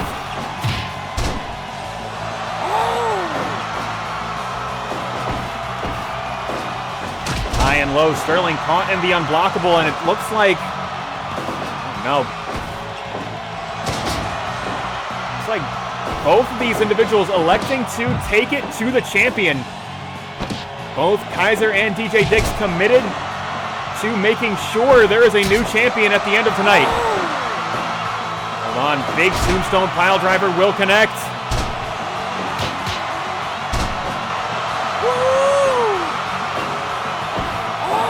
Another clothesline all the way from Bretton Woods. Sterling fighting his way back to his feet and just blasting Kaiser with the power of flame.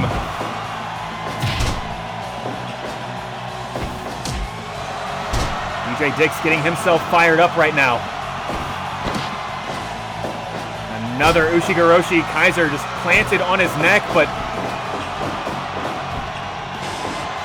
DJ Dix now poison mist into the eyes of Kaiser, and Kaiser just grabbing a hold, trying to fight his way through the blindness.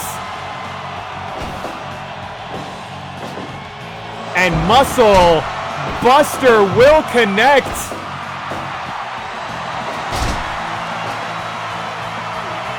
This match is absolute chaos. Brain Buster in the center.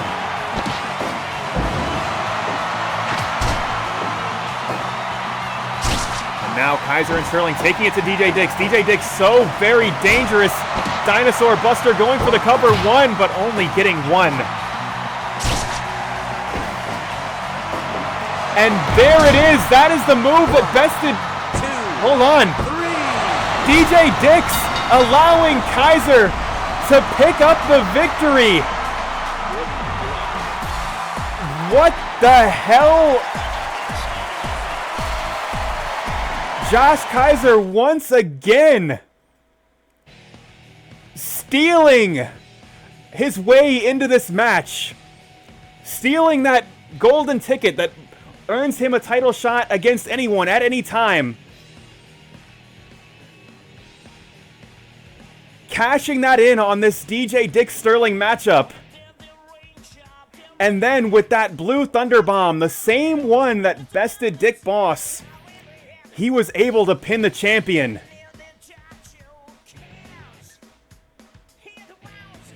And this wouldn't be the first time Josh Kaiser has won a world title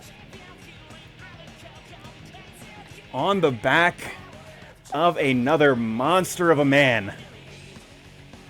But whatever the case may be, Josh Kaiser is your Blake's House Wrestling champion. and Sterling is absolutely beside himself.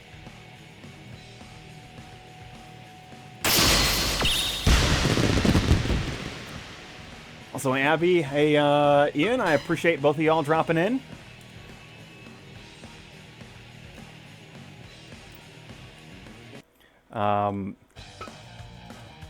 It is somewhat unfortunate you guys dropped in on the last match of the evening.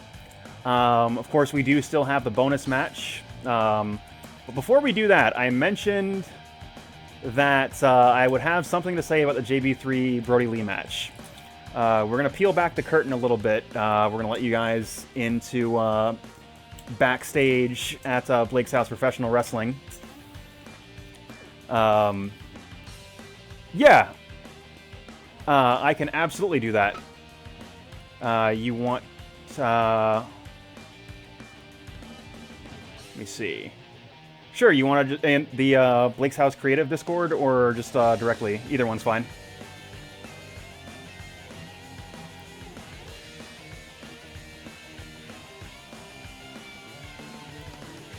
Because I had two things to say about that match, and one of them is going to be very funny. Alright, cool. I'm going to hop in the Discord server.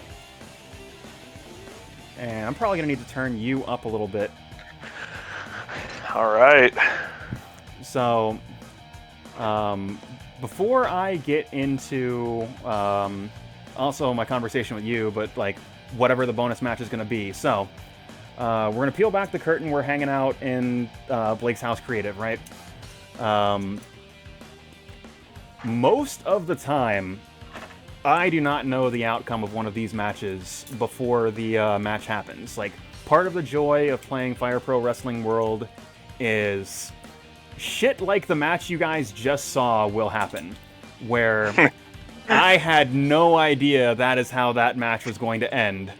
Because the game just does weird shit sometimes, and I love it for it, because it forces me as a creative to come up and figure out what the story is now and what the story will be next week. Yep. What most people don't know is most of the time these people are shoot wrestling, so... Yeah. So, like, hey, I'll just pick the matchup, I'll hit go, and then they wrestle. Sometimes, if I have a particular story I am trying to tell, where I need to have someone win, or I need to have something happen in the match. For example, I have complained for a lot of weeks that the way interference works in this game is very stupid. And extremely, yeah. Yeah, like, the probability of interference happening in a match is so very low. And I want to tell a story by, like, getting somebody involved in a feud to interfere in the match, because, hey, that gives me more options as a storyteller. What I will do is I will pre-tape that match. So, 9 matches on the show. This is live. The reactions are live. One of them is pre-taped, so I can guarantee, like, a thing I want to happen will happen. So the reason I bring that up, the Gatekeeper hanging out in the call with me and hanging out in the chat with you guys.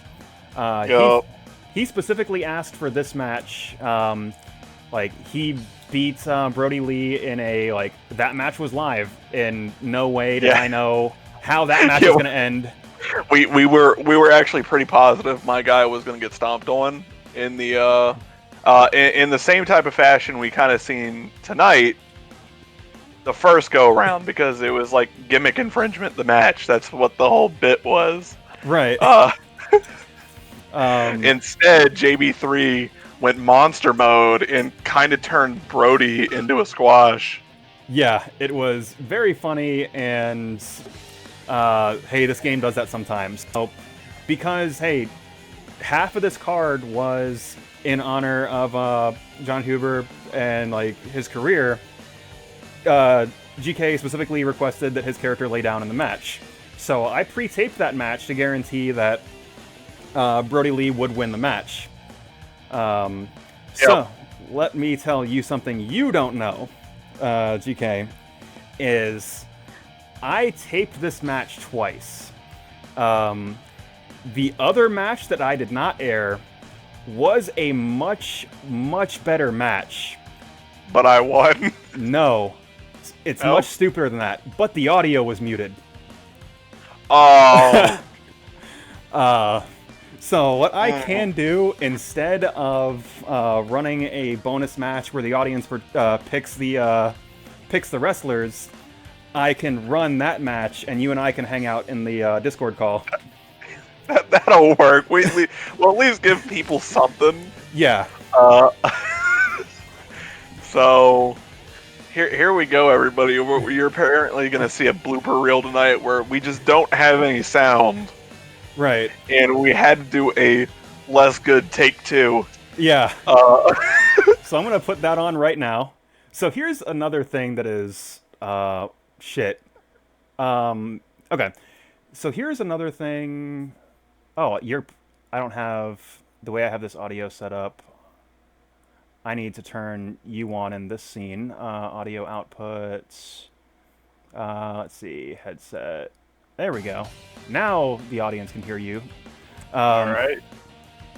So the funny thing about these pre-taped matches is when I'm playing the scene in OBS, there is no audio for me, period. And that really, really fucks with me as a commentator. Because, like, hey, I can't hear, people pounding the mat. I can't hear the in-game crowd reacting to things. Yeah. And it is a lot harder to commentate the pre-taped matches for that reason, because the commentary track is always live. I mean, theoretically, couldn't you just do an OBS capture of the video as it's going live so you can hear it? Instead of playing it as a different source? That would probably work. I'd have to mess with that. Like, the way I am imagining this to work is, yes, that will definitely do what you want it to do.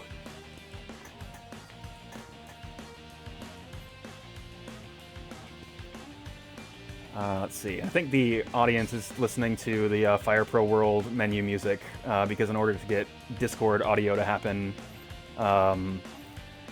because Windows 7 is stupid about how you can route audio, and one Burrito with the raid, I very much appreciate it.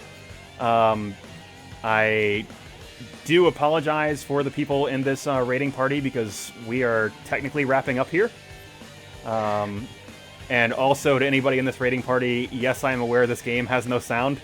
Yeah, we just got done talking about it. We're kind of in the dark match, and what's going on right now is this one is it's the blooper reel. Technically, it was the better match that was supposed to air tonight, but unfortunately, the sound didn't capture when it was recorded.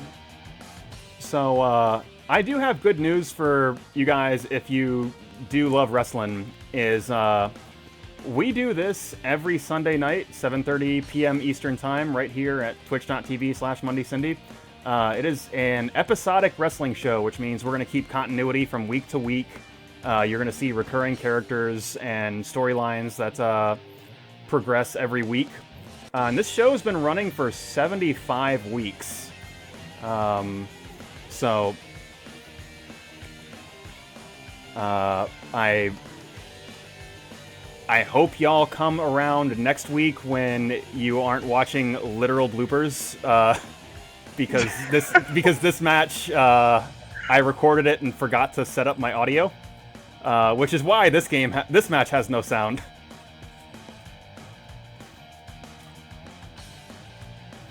But yeah, like I said, this match was like a lot better than the one I ended up airing tonight. Just in the sense that Brodie got to do more of his signature spots. There was like a little bit more back and forth, because like you don't want your character to get squashed, especially when your character is like somebody that is actually important. But like Brodie still got to be dominant for the whole match. Yeah, exactly. And it's, for everybody that just showed up, it is kind of funny because the original match between JB3 here and Brodie Lee. It was supposed to be like, okay, JB3 calls out Brodie, Brodie shows up because it's a gimmick infringement match, and then JB3 loses, but we do stuff live. We hardly pre-record matches, and it was a JB3 squashes Brodie Lee match. So now we've got the rematch here, and now for the like canonical portion of it, what happened earlier, JB3 kind of got squashed by Brodie, and honestly, it's kind of a good payback match because of how bad JB3 made him look. Yeah. So, and honestly, ooh, that was nice. Yeah, even within the context of like the story from tonight is, all right, first match of the card, Dark Order can't get it done. But when the KOF TV title's on the line, Silver, Grayson, and Hangman pick up the victory over Team JPW, and Brodie beats JB3. Like, so specifically, like, Brodie gets his payback on JPW. Yep. But also, the Dark Order do kind of get to be buffoons in the first match, which is always entertaining. Gotta love this game sometimes. It'll just give you, it'll either give you exactly what you want, or it'll spit in your face and just tell you to take it. Yeah. So...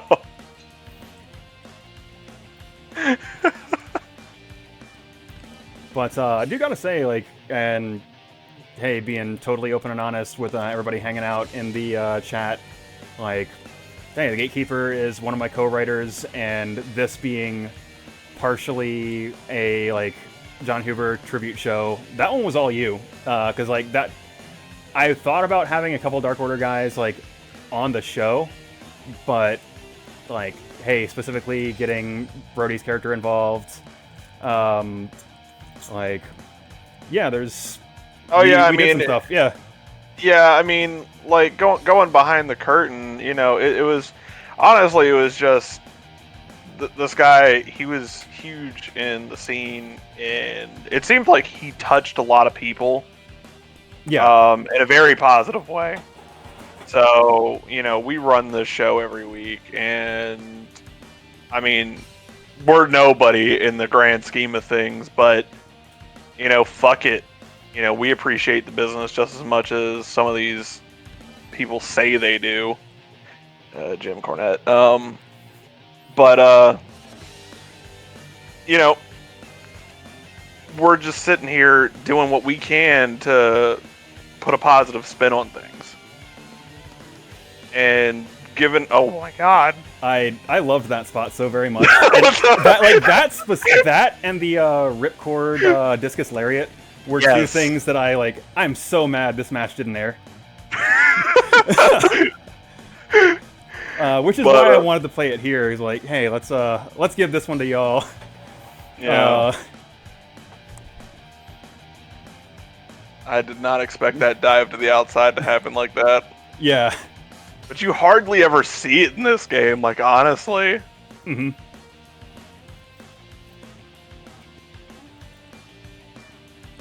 But yeah, like I said it a couple times on this show already, like, hey, there's so few good, like, legitimately good people in that business that, you know, we should celebrate the ones that were good. Yep.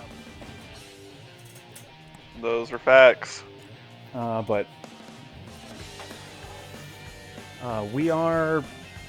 Like I said, I do feel kind of bad that, hey, like, we got hit with a, like, fairly sizable, like, for me, raid, and we are getting ready to go off air, but I am going to try and keep this energy going, find y'all something to watch. Let's see. And, you know, it's like he said, we do this every week. It's 7 p.m. Eastern time. You know, one thing we should do a little bit more is maybe advertise when, you know, holiday weeks are happening. Because I Yeah. know sometimes like we have a holiday week and nobody knows about it. So, like, and one thing I can do about that is, like, there is an option on Twitch to, like, set your schedule and, like, tell Twitch when you're going to take off. Because, you know, the way Twitch works now, like, hey, there's a queue, and it's like, oh, this person is going to be on in 6 hours. This person is going to be on Tuesday. Like, if you go to your following tab. Okay. And, like, hey, I can go into my schedule and say, actually, no, I'm usually working every Sunday, but I will not be doing this Sunday. Yeah. One thing I have been good about is in the weeks leading up to a holiday, I will typically mention it on my stream, but, you know, that's not terribly useful to somebody that, like, either came in late or left early, because I otherwise say, yeah, we're doing this every Sunday night. And I mean, for the most part, that's true. Yeah, like, I think I took Christmas, Thanksgiving, and my birthday off this year. I think those are the only dates Actually, that might be a lie. I can't remember if quarantine pushed it back. However, you know, sometimes we have Def Jam, like, we host fighting game tournaments on the side, too. So sometimes those might have to push it off. But I mean, honestly, what we could start doing if you really want to, like, make sure you're airing something every week, you know, and this is just for everybody here too, is, you know, maybe we just pre-record one. You won't be interacting with the chat, but you'd still give them something to watch, and you could just air it. I have thought of, on more than one occasion, of cutting together a, like, basically, functionally a, like, Mag.Lo's Greatest Matches DVD. And, like, I'm just gonna run, like, 2 hours of Chris Martin matches. And you know what? Actually, hold on. This is what I can do with my platform. We got hit with a raid. Let me hit y'all with the person that does the original music and the custom crowd chants for my stream. Mag.Lo.bandcamp.com. Very real rapper and producer from Central Florida. Very real personal friend of mine.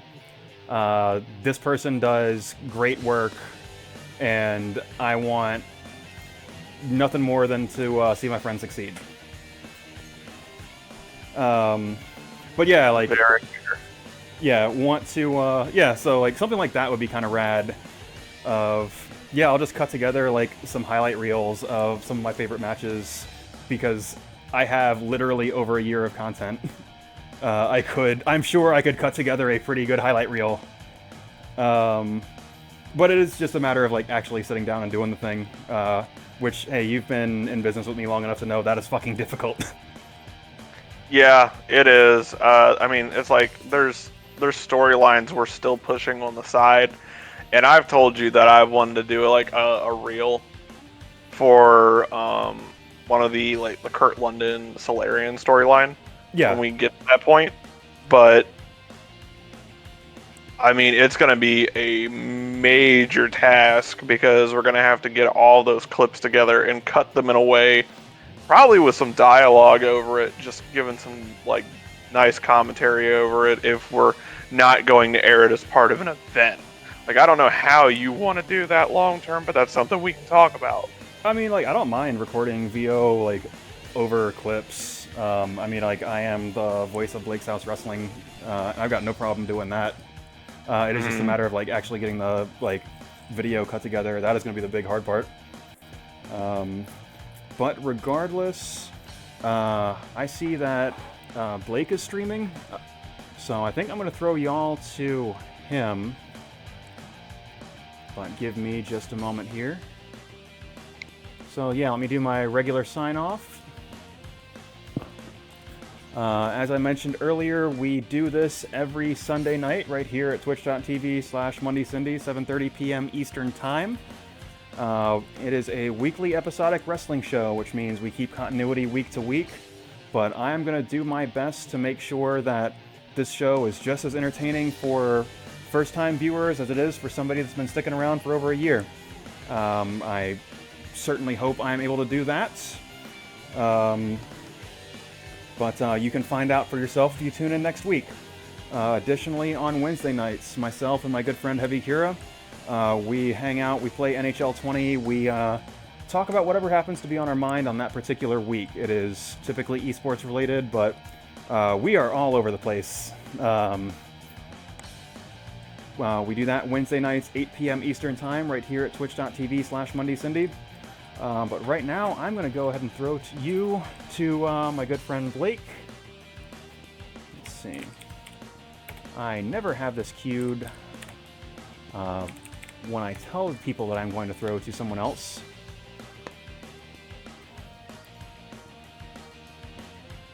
And I will catch y'all down the road. And I will hit stop streaming.